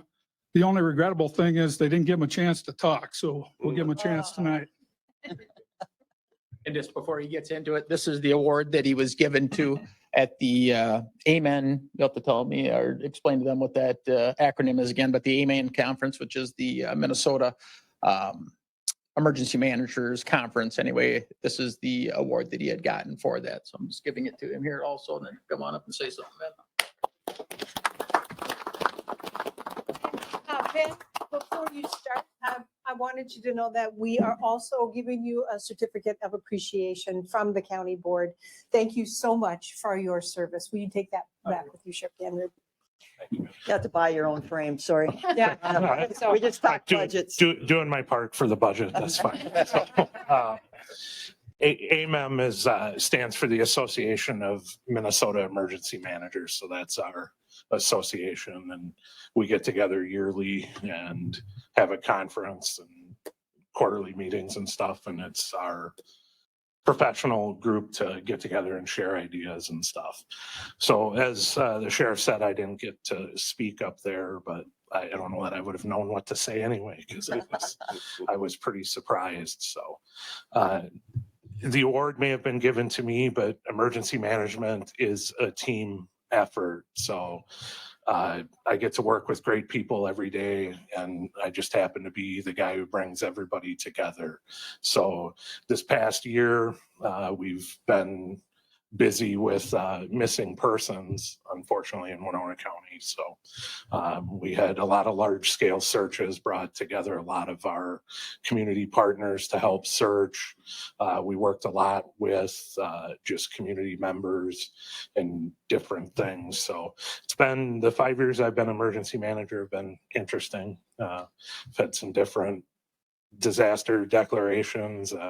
We went through the COVID emergency and then missing people this year. So I think we can be done with that stuff for a while and get back to planning and preparedness and Tabletops, not Yes. real life. Yes. So very thankful for the recognition. I don't do this for recognition, but it's always appreciated to be recognized. So thank you. Thank you. Great, thank you.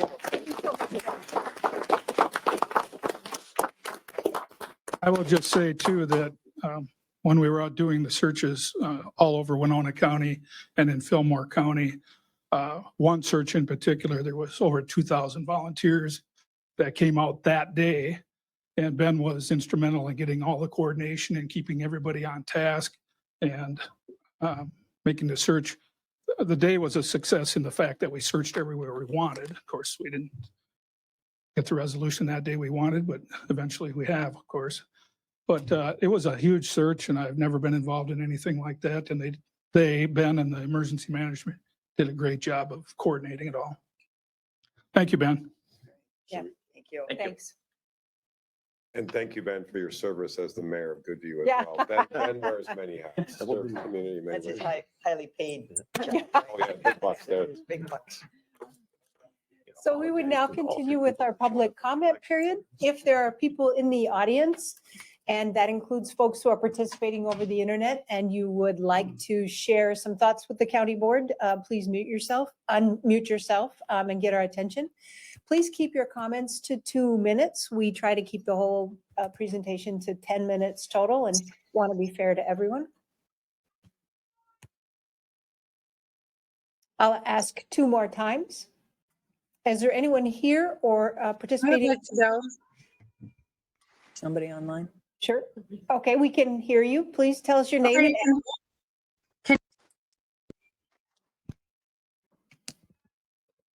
Can you hear me okay? Yeah. Okay, this is Katie Mueller-Freitag. I live at 26743 County Road 15 in Winona.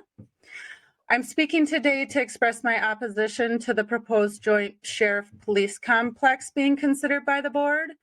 It is frustrating that amidst the opening of the new $28 million jail, the board would consider burdening taxpayers with another unnecessary project. This project was unasked for by our community and by the Sheriff's Department. And in fact, Sheriff Ganroon has said publicly that the current LEC meets the needs of the Winona County Sheriff's Office. He would like some renovations, but who wouldn't? My daughter's school could use renovations. Many of the parks in town could use renovations. The East End Rec, Friendship Center, city streets, sidewalks, public transport buildings, and bus stops could all use renovations. The truth is that budgets are moral documents. We fund what is important to us.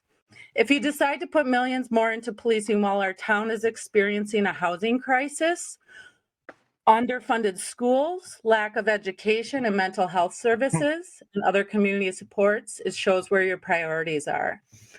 Commissioner Olson has stated that the county opted against renovating the current LEC offices as part of the jail project due to the already high cost of replacing the jail.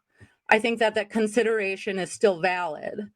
I was pleased to read when Chris Meyer said that she would be reluctant to invest more in law enforcement facilities after the county's $28 million jail construction project, and that she'd rather see the county invest in social services.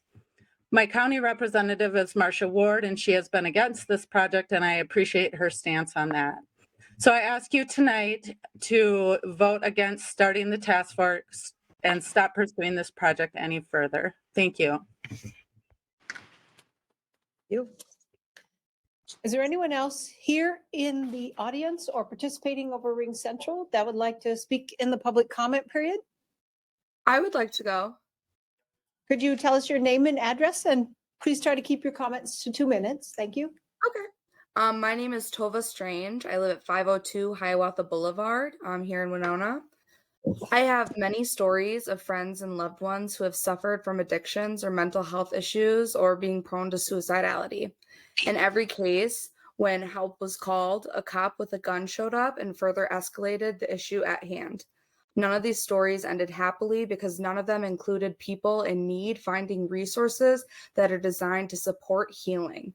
Your decision to even discuss moving forward to support spending tens of millions of dollars on a police station while allocating absolutely no funds to support non-coercive addiction support, mental health services, or any alternative to policing and violence is hurtful to me and to every person I love who has suffered in this county without tangible supports. As one of my other friends said, your budget is a moral document, and further funding police is making it clear where you stand. I'm asking you, in fact, begging you, not only for me, but also for the people that I love, not to move forward to fund a combined police station and to use your position of power and authority to invest in this community in a way that keeps our loved ones and neighbors healthy, happy, and out of contact with police and jails in the first place. Thank you. Thank you. Is there anyone else who would like to participate in our public comment period? I would be happy to speak. We have someone here in the room who's stepping forward, but whoever that is, please wait and you can go next. Okay. Thank you. My name is Jessica Weiss. I live at 170 East 3rd Street. As a resident of Winona County, I oppose the Winona County Joint Task Force because I believe our dollars can go towards something that benefits our community. Our community is growing rapidly and we do not have the proper and affordable housing to support it. Instead of criminalizing those who do not have the proper resources and support, we can and should focus on building things for our community. Affordable housing is a must in our community, and I believe we should focus on helping our community instead of placing people behind bars. Thank you. Thanks. Whoever was online, could you go ahead? Yes. Yes, this is Mary Jo Klinker. I live at 156 East Broadway. I really didn't think I'd have to come back to the county board to yet again beg you to not spend millions of dollars on policing and jails, yet here I am. Back in 2020, you were referring to your jail as a, quote, justice center, and now you're going to try and brand a police station as a public safety building. I'm here to say that I reject the branding of a police building as public safety. Investing in the system of policing is harmful to our entire community as it comes at the expense of investing in the resources that we desperately need to be truly safe, like housing, healthcare, mental health support, childcare, and education. Yes. Winona County has not prioritized such public safety needs. When will there be a task force with the city to spend $32 to $38 million on housing and mental health services? I fear I will never see it. Instead, I live in a community that hosts jail tours on the weekends and entertains a joint police station during the weekdays. As someone who has been attending the city's meeting with BKV since 2022, here's a taste of the police wish list that you all are interested in investing in. A private gym for cops, a parking garage for the mine-resistant ambush-protected U.S. military vehicle the city jointly owns with the county, and a below-surface gun range. A private gym for cops and a gun range. This is the wish list that you're going to prioritize. What public safety do you anticipate will come of this? As my friends have already said, budgets are moral documents, and your vote will make clear the priorities and vision you have for our community. Our community deserves wellness, safety, and health. Please, please invest in us. Thank you. Is there anyone else here in the room or participating over Ring Central that would like to make a public comment? Please step forward, tell us your name and address, and share your thoughts. Hi, my name is Cassie Vogel. I live at 1402 West Broadway Street, Apartment A. I urge you not to invest with the city in a joint police and sheriff station and not to entertain the idea any farther. As a resident of Winona County, I do not support the county farther investing in carceral systems. I support investments into the gaps of services and basic needs, such as non-coercive mental health, substance abuse services, transportation, education, childcare, housing, and food security. Thank you. Is there anyone else here in the audience or on Ring Central or the internet that would like to participate in public comment?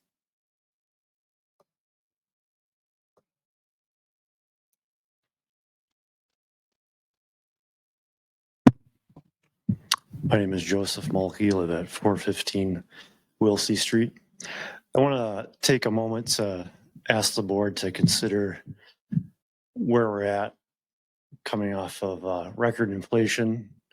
Taxes are rising, and once again, the city is dangling a carrot in front of the county, asking them to spend more money. Whereas your average taxpayer is it's a tough time. Bills are rising. You do what you can, but I just want the county to consider that. And to talk about deferred maintenance on the LEC and those things, are you looking at the big picture? Where does that fall within all the county buildings, all the maintenance on all the county buildings? Has it been considered? I don't even really think it takes a whole lot of consideration to understand that. I mean, the city is really pushing the county in a direction that the county staff and board never even considered or was worth considering in the first place. These conversations have been had in the past year or two in regards to the jail being built. So I hope you think about the fact of what's being asked. These preliminary numbers, they're being pushed by BKV, who is, they're there to pitch a big project. That's their job. They're doing a really good job right now. They have the city hook, line, and sinker. So think about what's going on. Who's asking who for what? Have any of you had one of your constituents call and ask you, please build a new LEC, spend tens of more millions of dollars, raise our taxes more than they already are? I don't think there is anybody who's had anybody call and ask them for that. I think it's really straightforward. There's really no need to carry it on any farther. Thank you. Thanks. Is there anyone else here in the audience or participating over the internet that wants to be a part of public comment? Hi, I'd like to say something. Sure. My name is Daniel Paler. I live at 1271 Sherry Drive in Minnesota City in Winona County. And I just want to echo what all of the commenters have said so far and talk about as we joke about not being able to pay for a frame on an award and struggle to fund things like benches and trash cans and public infrastructure. I just think it's not a great thing to be giving more money to yet another project for law enforcement. And so I'd just like to implore the board members to vote no on spending money on this. Thank you. Is there anyone else here in the audience that would like to participate in public comment? And for the final time, is there anyone else here in the audience or participating over the internet that would like to participate in public comment? Hearing no one, public comment is closed. Next order of business is to potentially approve our prior county minutes, board meeting minutes. Move to approve. I'll second that. Okay, Commissioner Olson's moved, Commissioner Vagley has seconded approval of the county board minutes from September 12th, 2023. Any further discussion? Hearing none, all those in favor, please signify by saying aye. Aye. Anyone opposed, say nay. Motion carries. We have some committee minutes that we might acknowledge receipt of. I'll move to acknowledge 7.1, the Whitewater Joint Powers Board, June 15th, and 7.2 Land Records, June 1. Second. Okay. Commissioner Ward has moved and Commissioner Olson has seconded items 7.1 and 7.2, which are approved committee minutes. Any further discussion? Hearing none. All those in favor, please signify by saying aye. Aye. If anyone's opposed, please say nay. Motion carries. Next item of business is approval of the agenda and any adjustments. Commissioner Ward? I would like to pull 9.5 for a separate vote Okay. and 9.7 for clarification and 9.8 for a little discussion and clarification. Okay, so I think if it's all right, I'm going to move those at the front of the general business. So Yep, they would be shortened. 10.01, 10.02 and 10.03. Commissioner Elsing? Nothing. Go ahead. You're already on here. Nothing for me. Nothing for Commissioner Olson? Elsie, Colin Close. I'm sorry, Commissioner Vagley. Just one comment at the end. Okay. Commissioner Elsing, you had nothing? Nothing from me. Okay, I have nothing. Administrator Holte or County Attorney Sonneman, anything? I have nothing. I have just one announcement.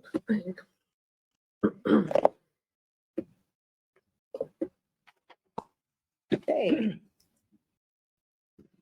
So there are some slight adjustments to the agenda. Move to approve the amended agenda. Thank you. Second.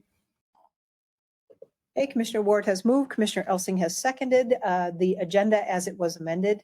Is there any further discussion? Hearing none, all those in favor, please signify by saying aye. Aye. If anyone's opposed, please say nay. Motion carries. We have an agenda. Administrator Holte, could you read the consent business for the record? Absolutely. 9.1, approve resolution in support of updated trespassing signage for property owners. 9.2, approve county board appointments to boards and committees. 9.3, approve LG 220 gambling application for exempt permit Team Vogel versus Cancer. 9.4, approve Minnesota Department of Health Community Health Board Grant Project Agreement for perinatal hepatitis B services. 9.5 was pulled. 9.6, approve solid waste license for Midwest Roll-Off. 9.7 and 9.8 were pulled. 9.9, authorized disposal of excess furniture and equipment. And 9.10, confirm payment of disbursements. Thank you.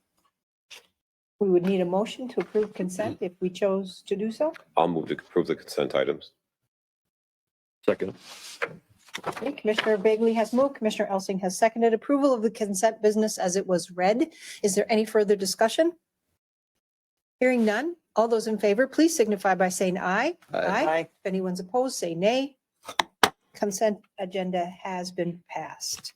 Item under general Yeah. business, item 10.01 used to be 9.5. Right. As my past practice is, it's a lost, when we approve a labor agreement contract, it's a lost opportunity to consider any performance pay options, which I'm dedicated to moving forward someday. I'd still like to know what your thinking is on that. Pardon me? I'll move to approve item, not what 10.01. 10.01, what was formerly 9.5. Second. Okay, Commissioner Vagley has moved, Commissioner Olson has seconded approval of item 10.01, approve LELS 64 labor agreement for 2023-2024. Is there any further discussion? Hearing none. All those in favor, please signify by saying aye. Aye. Aye. If anyone's opposed, please say nay. Nay. Motion carries. Item 10.02, approve the agreement with the Southern Minnesota Initiative Foundation. Commissioner Ward, you pulled this? Yes, this is one of those outside agencies and that had been on a long list that Winona County has dealt with for years. And it's not that this particular initiative foundation doesn't do good work, but it's again against my basic philosophy of taking hard-earned property tax dollars, giving it to an organization to most of the time spend other entities' tax dollars to do good. And it just to me is wrong to force my property taxes to make these contributions. And then in an email exchange with Administrator Holte, it was indicated that we would have a contract. So I don't remember exactly what there is no contract in the packet. What would we contract specifically for them to do? Contract in the packet. Yeah. A contract? Yes. it's What page? Winona County Outside Agency Funding Agreement, page 271. Okay, I didn't see a contract. I apologize. First, it's really 295, right?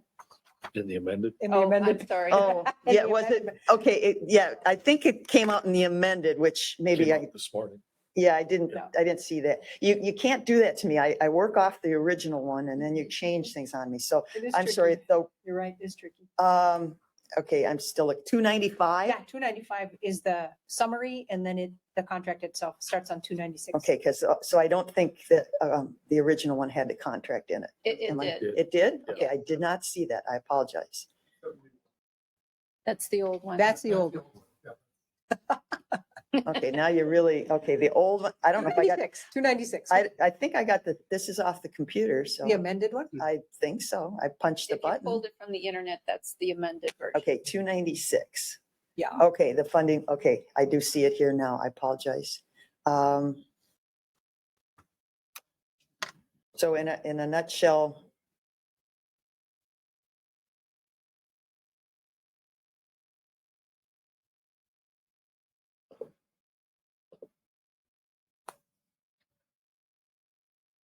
so really what, I guess I don't see a quick list of what they're at. I know they do Head Start and they do loans to businesses, and is that outlined here, particularly for Winona County? Because this is a multi-county organization.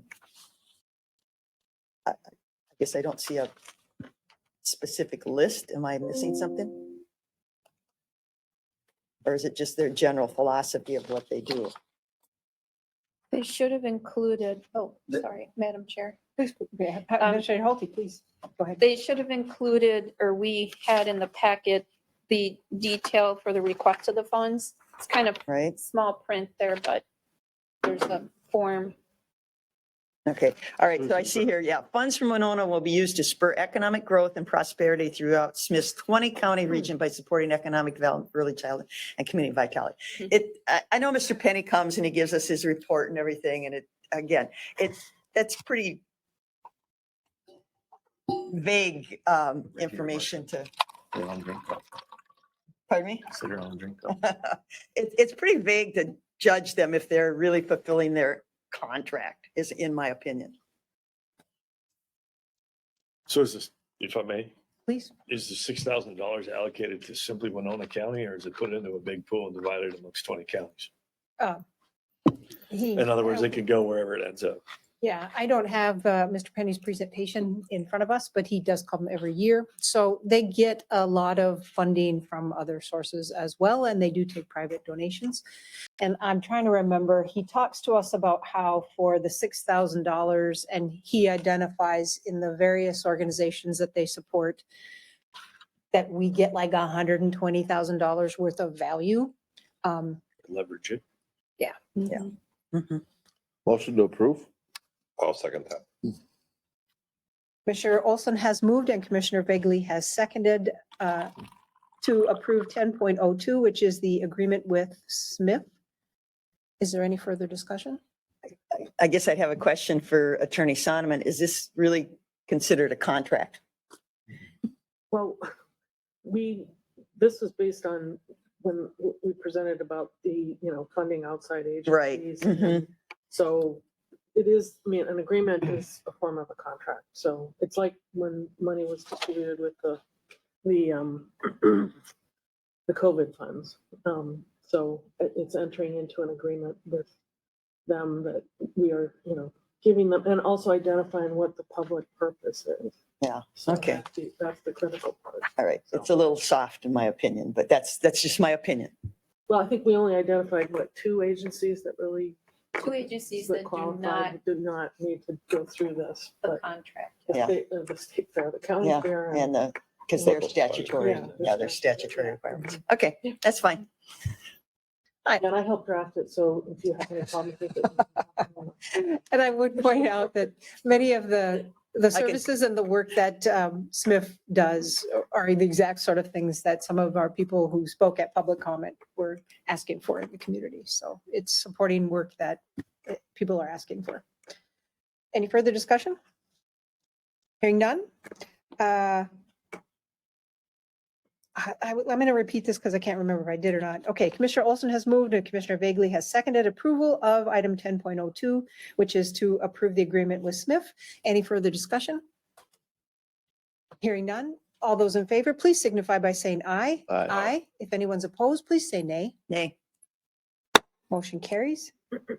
Item 10.03 is the agreement with the Southern Minnesota Tourism Association. Commissioner Ward? Yeah, and it's the same type of thing. We're taking taxpayer property taxes and giving it to somebody to, again, generate more income. Yes, I love tourism. They come, they spend their money and they go home. I'll admit, I like tourism, but again, I'm asking for property tax dollars. And I just think there's other avenues to get their funds and we should not be using property tax dollars to supplement these organizations. Commissioner Bagley? The request was, this is, I guess, a question for Ms. Holte and Mr. Moga. The request was for $1,500. The recommendation is for $1,000. Is that because of the general policy in by past county boards to keep the outside agencies at 0% increases? Is that the reason for the $1,000 recommendation? I'm going to defer to Okay. Mr. Moga because he handled the contract. Thank you. We are actually keeping all the outside agencies at last year's level at this point. So it's at last year's level. Okay, that makes total sense. I'm going to make a motion that will be slightly different than the recommendation. The board, of course, can vote it up or down, but I am speaking for myself only.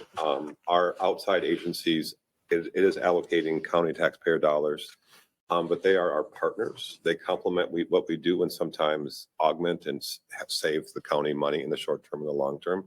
I'm actually in favor of increasing not all, but some outside agencies. Soil and Water Conservation District, possibly the Advocacy Center, and one or two others. I'm going to make a motion to approve the original amount that was requested, which was $1,500, as opposed to $1,000. So my motion would be to approve the original request, which was $1,500. So it's an increase of $500, which I realize would need to come out of from the budget somewhere. I'll second that. So Commissioner Bagley has moved and Commissioner Meyer has seconded approval of 10.03, but in an amount of $1,500. Commissioner Ward? Okay, it's not the amount, it's the principle. Where are you going to come up with this extra money? Who are you going to rob Peter to pay Paul? gonna be the- Again, it's coming out of property taxes. It's not income taxes or any of those other things where you have an opportunity to, you work hard, you're gonna pay more. Property taxes. I got so many constituents on a fixed in retired income that anytime we add something, it comes out of food or medicine or household expenses. So I just cannot. So I asked the question, where are you gonna, It'll if you're either gonna, come from reductions in other places or increased revenue through taxes.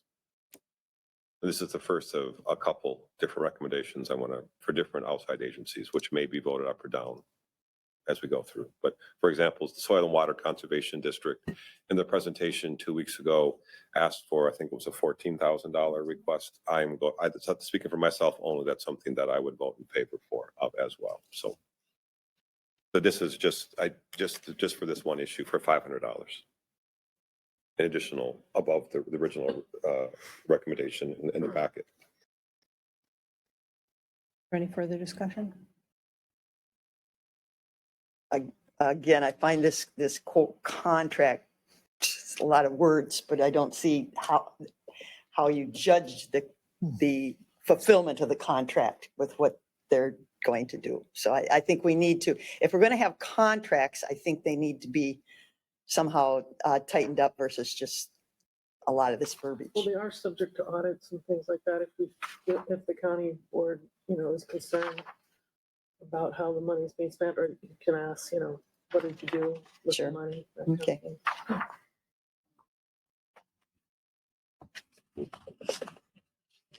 Yeah, I would have Please go ahead. actually voted, no on the first one because I had it circled with the same contingency of, what's the return on this? But what gathered my attention, what made that one different was, and I wrote a big note here that says review this, because what captures my attention, if it's true, if the numbers are actually there, not just the hypothesis or this idea that it is, that, hey, we're able to leverage that. And when I hear 6,000 to 120,000, as long as it isn't coming out of my right pocket from the state taxes, and it's coming out of private contributions, which I absolutely love, that gathered my attention. So I might vote on that different next year once we find out what that true leverage is. But for the tourism side, I agree with Marcia. I mean, if $500 is $500, I pick up pennies even when they're face down. And so, unless we see something that, hey, that generates us more income, just as the status quo for right now, I'm just kind of against really adding money to anything. So I would vote no to that. Hearing no further discussion. All those in favor of approving item 10.03, but increase to $1,500, please indicate by saying aye. Aye. Aye. If you are opposed, please say nay. Nay. Okay, motion fails. Motion to approve it at the requested in the agenda. They requested the agenda. 1,000. I'll second that motion. Commissioner Olson has moved. Commissioner Vagley has seconded approval of the agreement with the Southern Minnesota Tourism Association at the $1,000 level that was in the packet. Is there further discussion? Hearing none, all those in favor, please signify by saying aye. Aye. If anyone's opposed, please say nay. Nay. Motion carries. We now move on to our regular general business department recommendations, 10.01, which is to approve a resolution setting a preliminary levy. This is on page 320 in our packet.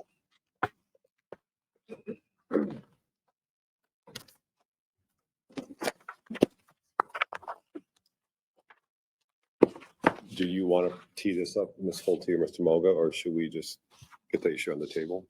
Issue on the table. So I'm going to make a proposal based on our conversation that we had during the budget study session, and we'll see where it goes. The recommendation from staff was to set a preliminary levy at 9.4%. And of course, this can only go down between now and the end of December. I would actually like to make a motion that would incorporate the funding, the county RAP additional social worker. So I believe the amount was an additional 0.44 was discussed. Yeah. So instead of a 9.4% increase, and I realize there was a lot left to do, and this can maybe happen in other ways as well, but just to frankly, I'd like to propose that we support all 6 of the additional programs that were listed there, but I'll just focus on the RAP for now. I'd like to set, I'll make a motion to set the initial levy at 9.88%. I'll second that. Okay, Commissioner Vagley has moved, Commissioner Olson has seconded approval of a proposed preliminary levy of 9.88%. And I don't know, Mr. Moga, if you want to, can we fill in the dollar amount later? Okay, otherwise I rely on your math. I think it would be 96,000, but that, yeah. we can Okay, fill that out, yeah. something like that, yeah. Okay, please proceed, Commissioner Ward. So Commissioner Vagley, in your motion, you're referring to the document, one of the cover pages in Yep. our budget discussion. Yeah. Right. You're proposing just at this point in time, this funding criminal justice social worker at Yes. 96,800. That was, during the discussion, it came up as Yeah. 0.44, realizing that we could also possibly add, like, for example, to be honest, I would rather prefer that we add 1.8% and fund all 6 of those positions. But I would be open to other positions. But again, there's a lot of work left to be done in the budget, and things can still be added. That doesn't preclude any of the other services, but if there's, like, if we bumped it up to 1.8% more, which would turn it into 11.2, all 6 of those could possibly be included. Again, it can also be reduced if more funding sources or reallocations are discovered later on, but I'm open to other possibilities as well. That was just $1 a month that we spent some time discussing. Okay, well, I cannot support that. My constituency base is primarily agriculture and a lot of retired people, and there isn't the extra money out there at this time. It's an old story, but unfortunately, I did get a little news clip that the state of Minnesota is giving some property tax relief if you made, it was income based, Yeah. that there's some checks coming from the state government who sets all the rules and everything. That's a plus. But to me, it's not a reasonable budget for the times that most of my constituency is living through. We're not living within our means. We haven't really tightened our belt. Everything, it's from last year moving forward. So we didn't really tighten our belt the last couple of years. So we just keep, it just keeps growing. And, government, even local governments, somewhat out of control. So no, I won't support it, that kind of levy increase. No. Further discussion? Same old story, same old reasons, Commissioner Olson would say. Haven't changed my tune. Okay, hearing no further comments. Motion on the floor is to approve a preliminary levy at 9.88%, made by Commissioner Vagley, second by Commissioner Olson. All those in favor, please signify by saying aye. Aye. Those who are opposed, please say nay. Nay. Okay. Motion passes. Next item is 10.2, which is to discuss and/or appoint citizen advisory committee members. This, on the revised version of the packet, starts on page 322.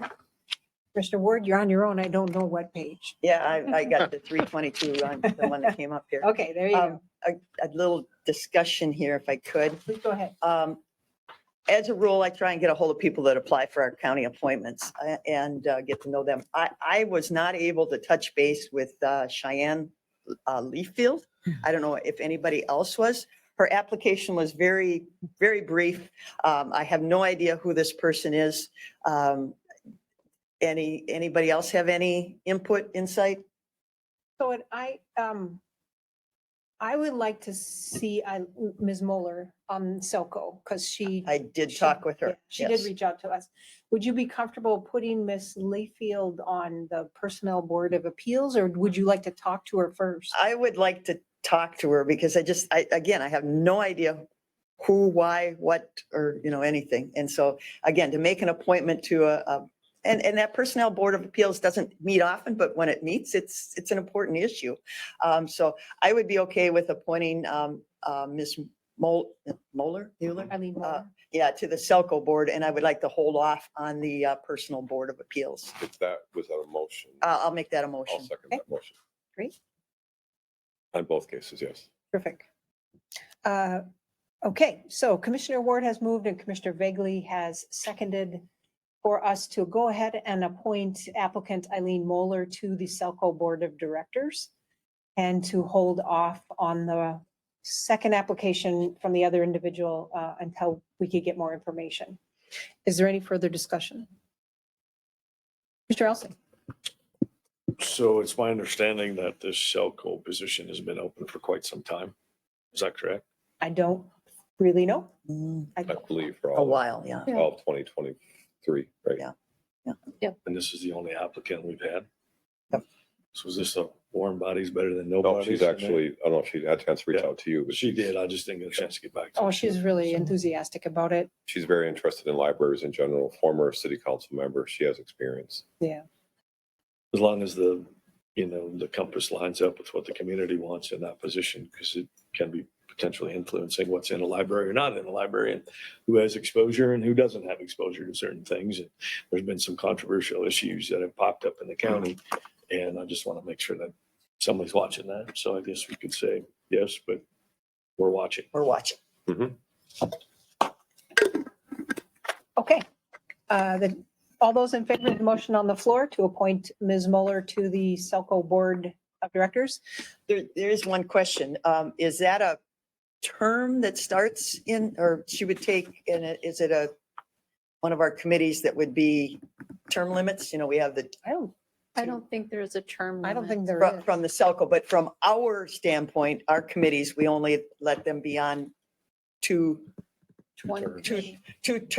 2-year terms 3 times. That's our rules. So that it would fall under our rules. That's true of a Board of Adjustment Planning Commission. I don't know if it's true of the other. Yeah, we do it for like Health and Human Services and such. We've Yeah, been you're pretty, right, we do. You're we've right. been pretty consistent on that because But I happen to know that Administrator Holte put together a book with all those things. all this information. It didn't used to exist.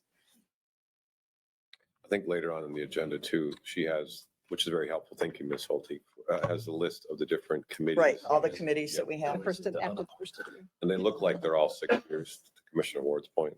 Yeah, we did that a few years back, trying to open up opportunities for And I think change. Selco might be slightly different because it's not just ours. Health and Human Services is ours. Yeah.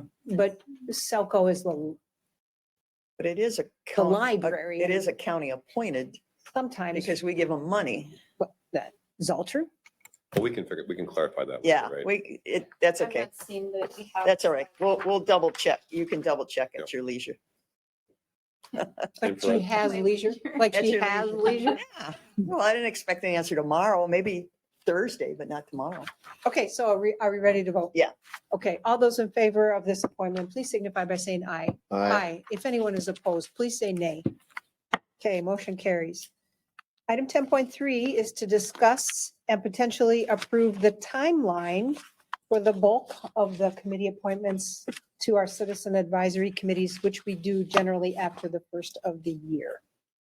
Excuse me, Madam Chair. If I may, the Citizen Advisory Committee policy is in your next agenda item that you're working on right now. Yep. And it does state the term limits on there. Yep.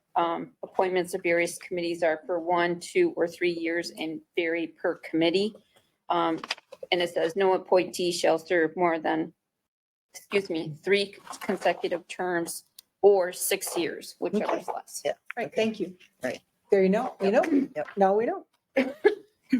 Excuse me. So that would be up for appointment in 2 years, correct? Is that what I understood? Yeah, we would have to put it on a rotation for 2 years.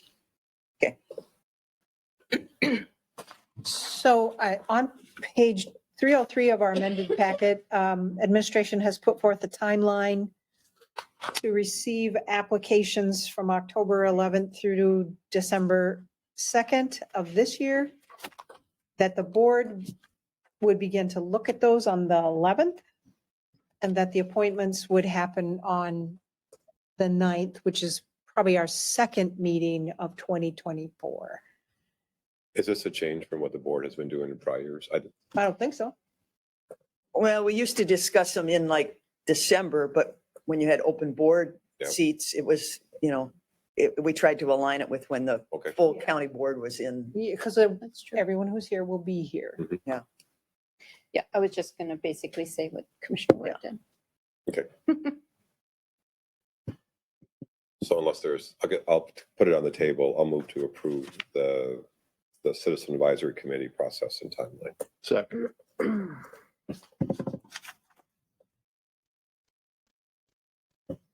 Okay, Commissioner Vegley's moved, Commissioner Olson has seconded approval of the 2024 Citizen Advisory Committee's process and timeline as put forth by administration in our packet. Any further discussion? Just a point of clarification, Ms. Holte or your designee will, anybody that's up for reappointment will be advised they have to reapply. It's not a given. They have to reapply. Correct. Okay. And we you're- also have a process in place that if we don't hear back from them acknowledging receipt of our communication, We we follow up. keep until we find them. Yeah, yeah. Thank you. Some people have That fallen happened, yeah, off that the- happened to Mike Flynn. Yes. Okay. All right. It did. Yeah, he forgot to, or didn't see it. or- Like he had a different phone or Yeah, something. yeah. Mhm. Okay. Okay, further discussion. Not hearing any. All those in favor, please signify by saying aye. Aye. If anyone's opposed, please say nay. Motion carries. Last item, discuss potential creation of a public safety building task force. Mr. Vegley, do you want to start? I'll start us off and then we'll see where it goes. Thank you to all the committee members who either in person or online have shared their views. Just to clarify some things, what I am going to ask tonight is not to have us approve any specific proposal. Part of the problem is we don't have any proposals to even consider. I would like us to create a process that allows people to move faster and to hopefully arrive at some clear options so that they could possibly be brought forward at the next state legislative session. Because if the state does pay for half of any kind of proposals, it would greatly reduce the cost to local taxpayers. But before we can even bring proposals to the state legislature, we have to first of all have a clear proposal or two in mind to bring to them. So I like to propose, that's not a motion yet, I'm sorry, the creation of a task force made up of 2 county board commissioners, 2 city council members, the county sheriff, the police chief, the county administrator, and Ms. Holte or her designee, to begin to study options to bring back to the county board, to bring back to the city council for consideration. We don't literally have any hard and fast options to consider in front of us. Then at that point, we would decide what to do, including one option would be honestly to do nothing. But I think that the public needs to know that we actually, to say we can do nothing is not an option. We're going to have to spend money to remodel the LEC in some form. There's cheaper options, but everything that we will do will involve large dollar amounts, as in millions of dollars. The question is it 1 million or is it 10 million? But like one thing that I'm learning being the county board again is sticker shock all over again about what road projects cost. You know, if it's a significant bridge or road, you're in millions of dollars. If you're in anything significant, anything involving building, you're in millions of dollars. So there is no way to do nothing. We're going to have to remodel that building in some way. And ideally, I hope we can remodel it in a way that would allow the city and county to continue to work together and create synergy whenever possible to provide better services at lower cost to our taxpayers. So I'd like to, now here comes the motion, to propose that we formally create a task force, appoint 2 county commissioners, and then invite the city. And in conversations with the city administrator, he was also interested in this idea, but I think the full city council would have to decide upon it. We're going to have to spend money. The question is, can we move faster and get clearer answers sooner? So that's my motion, is to create a task force.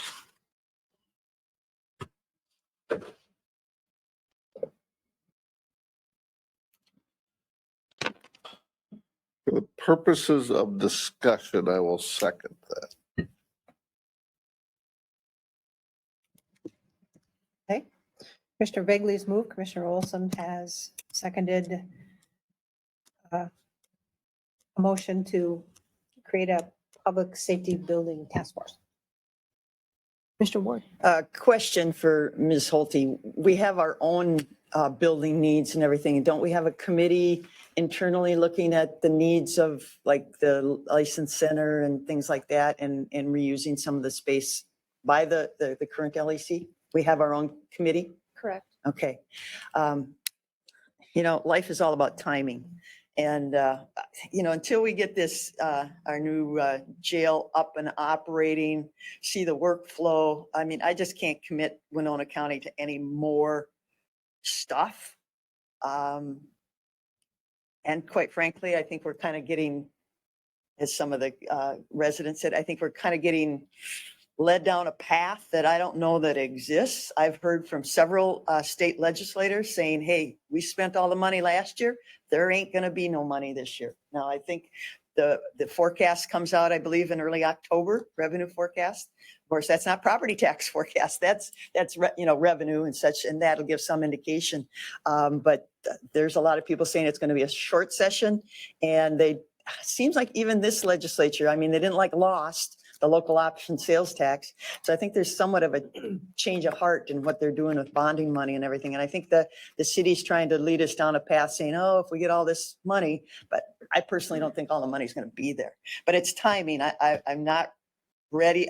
We got to let the dust settle and figure out what we're doing, how our buildings, what we're going to do with the facilities we have before we can start discussing something with another entity. Administrator Holte, I think a couple weeks ago, you felt that probably within 3 weeks, so soon, you would have a better feeling of if you saw a path forward in the group that is currently meeting and the group that is also considering our space needs and the possibility that we're going to have to relocate the license center because of the sale at the mall. How are you feeling about that now? We actually have a draft that is out for review. We do have some options that we are able and will be ready to present October 10th. Okay.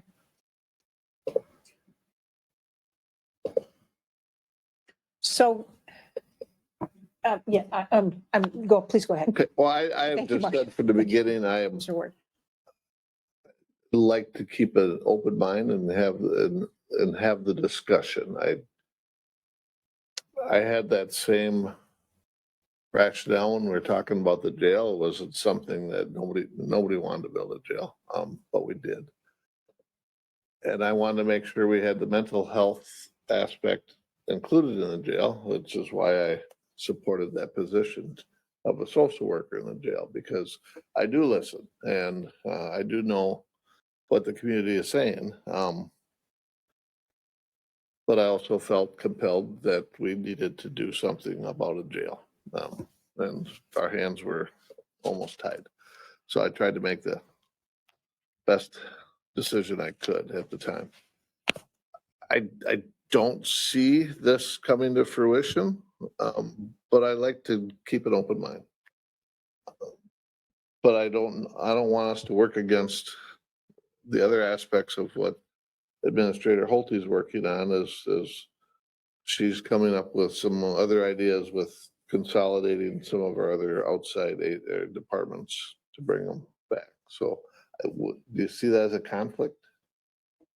I'm asking you, Barry. Oh, I wouldn't say a conflict. I understand the concept Commissioner Vagley is bringing forward, and if I understand correctly, it's about keeping it moving and getting answers sooner.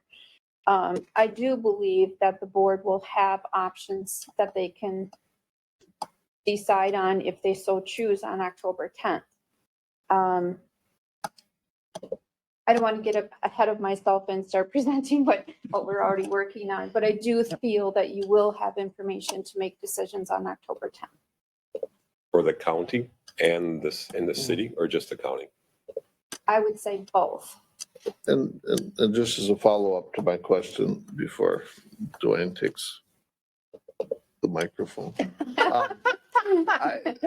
Our earlier discussion on the budget, and I hear the taxpayers, and when I said it myself, is we have to look for ways for our governmental units, cities, counties, states to work better together. to consolidate our resources to try to give the taxpayers the most bang for the buck, whether it be a shared facility, whether we stay in our current facility. Underground parking is, I can't even get a car in my garage. So that's a non-starter for me, but great concept. So I do want to keep that conversation going to see if all of a sudden the stars align and it makes perfect sense, but I'm not optimistic. So Administrator Holte. If I may, offer a suggestion to maybe table it until October 10th, and that way you'll have the presentation, you'll have the information, and if you feel you need to have a committee, do it at that board meeting if you prefer. I mean, I'd hate to say no, where maybe you'll want that after October 10th. More information, the better on that side. And my thoughts right now is I have brought this up to a multiple business owners, constituents, farmers, and it's just not palatable. And I mean, it is not palatable right now. When we've got farmers wondering if they're going to be milking cows next year, we got people, everybody's just trying to hold on right now, these little businesses. And so as much as I would love to explore it, my fear without more information is how this could work. And I alluding to Greg's thing, because I do like to keep the conversation open. My fear is that we're also going to get the hook in somebody's mouth that might start a chain that we might not be able to undo. And let's just face it, that's human nature sometimes. So I would be in favor of tabling it and getting a little more information, and the more information, the better. I think would be good. So I can see all sides to this. So. Commissioner Bagley? I think it makes sense to table it until October 10th. But just to be clear, this is not meant to replace anything that Ms. Holte is doing. It's actually meant to help assist. And because we have, to be blunt, we have slow, clunky conversations. If we can't talk until all five of us are together, things move at a glacier pace. And it would allow two of us to meet more often, gather more facts, bring it back to the full body. And no one here is going to get pulled. Josh, I know no one's going to pull you. No one's going to put a hook in your mouth. No one's going to put a hook in Commissioner Ward ever.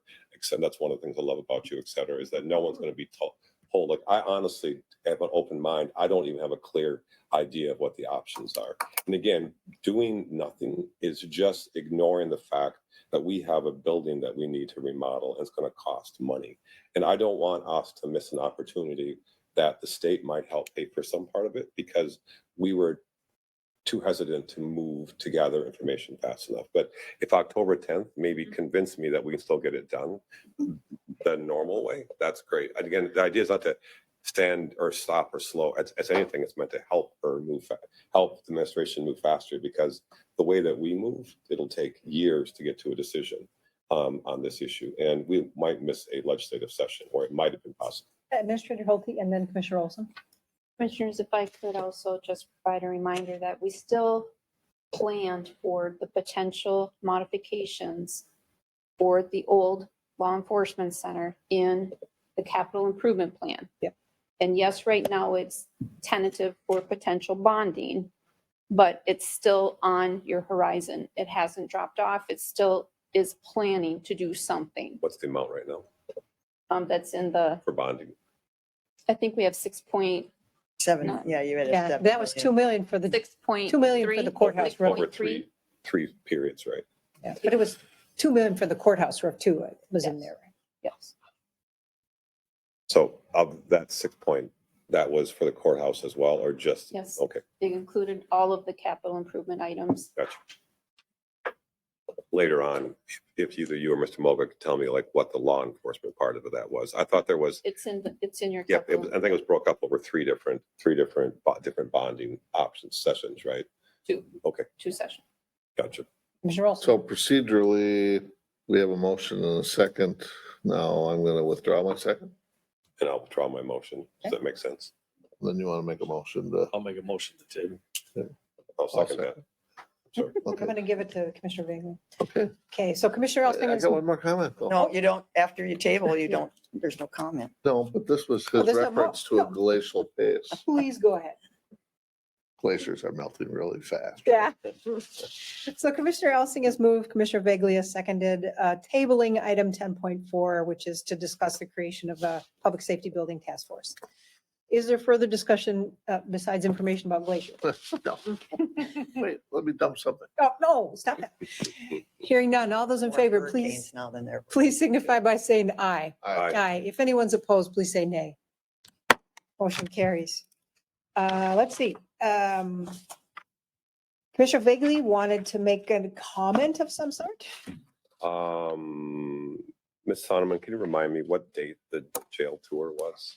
Oh, I was gonna talk about that too, but we can both talk. Well, the September 17th, that's 17th. right. I had 15th in my notes, but it was 17th. 17th is the 17th, yeah. I want to thank Ms. Sonneman, Sheriff Ganrud, everybody else who made those tours possible. I really wish that more folks could have walked through and see all the additional programs, both on the front end and the back end, that are now possible in terms of the jail. So thank you, because holy cow, I showed up. I thought I would let the crowd, like I'd missed the first wave, so I was there about 45, 50 minutes after he began, and I had to wait until 4:30 for my tour. It was scheduled to end at 3:30, so. Well, I got in before you did. Yeah. You just got to know who to Did they know. ever find Buswell? Yes, he was later on. No. He was there. So I want to thank Oh, who you know, not what you know. Ms. Sonneman, the sheriff, and everybody else there who helped make those tours possible. That I think was a fantastic opportunity to let the public see what goes on inside a jail. Thank you. So, and to follow up, that's what I wanted to also talk about. I sent you all a email shortly after the September 17th date with photos and thank yous to all the people that were involved. But I just wanted to add a few little details. First of all, we did have a committee formed after you had authorized my request that we could do this tour. And so in sharing that, it was one of the best committees that I have worked with, I think, because everybody did their part. Sheriff Ganrud got his volunteers all pulled together. Colleen Engel pulled together the volunteers from the CJCC. Jeff was on that and kept everybody in order, I think, including Steve Buswell. But so, and like Dave Kramer was on that committee, Commissioner Meyer, Maureen. Aaron Lappy? Aaron, yes, very important. Aaron was extremely important. He always is. Yeah. Getting all the equipment and the building ready that way. So yeah, we had scheduled it for 1 to 4 on the Sunday afternoon. But as we saw the crowd, I mean, people came right away. This is Minnesota, right? And some were there at 12:30. So we were running out of spaces to add. We had planned for about 10 people on each tour, and each tour was 10 minutes apart, so it'd be 6 tours an hour essentially. So we ended up adding a 4th hour, fourth hour. And I want to just say thank you to Ron's staff who were conducting most of the presentations. We had 7 stations in the jail, and they agreed to stay on for another hour. So they ended up doing, by my count, each of those 7 people who gave the presentation, 24 presentations. In fact, one of the young ladies who was, I think, transport officer, Anna, I was doing one of the last tours and she said, I can't talk anymore because she was just kind of, you would start losing your voice. And so, and we ran out of water. I shouldn't say ran out. I gave her the last water to get her throat back in gear there. But we had 9 tour guide folks, and that was 6. So that was 4 tours each that they did. And as I said, we have committee members, and the sheriff organized to get his SOAR team out there, the dive team, the K9 unit, which I think was one of the most popular, I think, and the sheriff's posse. And in addition to the volunteers at each station, there were, Ron had organized some more of the reserve officers and stuff for security and stationed at other doors. So that was 13 people, at least by my count, that Jeff had given me a list. So in total, we had about 262 people that come through the jail. So, the last folks got out about 5:30, right? I think, so it was a long afternoon for those of us who were there, but it was well worth it, and just got mostly very positive comments about the building. And as Commissioner Olson said, people have said to me, like even in church last Sunday, who had gone on the tour, the mental health parts of the facility, being able to help people with mental health needs. So it was a great event. Thank you for allowing us to do it. So I think it was a great community event. So Thank you. yeah. I unfortunately was gone, so I wasn't able to make it. But maybe one of these days, you give me the keys and turn me loose. In an orange jumpsuit. I'm sure Steve Buswell would Yes. love to give you a tour. It would probably take 3-4 hours. That's probably not the best use of time. Oh, and I want to say too, all of the county staff who were volunteering volunteered on their own time. This was not, there was no overtime or anything like that. I think everybody was so proud of the facility, and really glad to tell people about it. So, Thank you. thank you. That concludes our business. Motion to adjourn? I'll second that. Okay, Commissioner Olson moves, vaguely seconds adjournment. Any further discussion? Hearing none. All those in favor, please signify by saying aye. Aye. If anyone's opposed, please say nay. We are adjourned. Thank you all.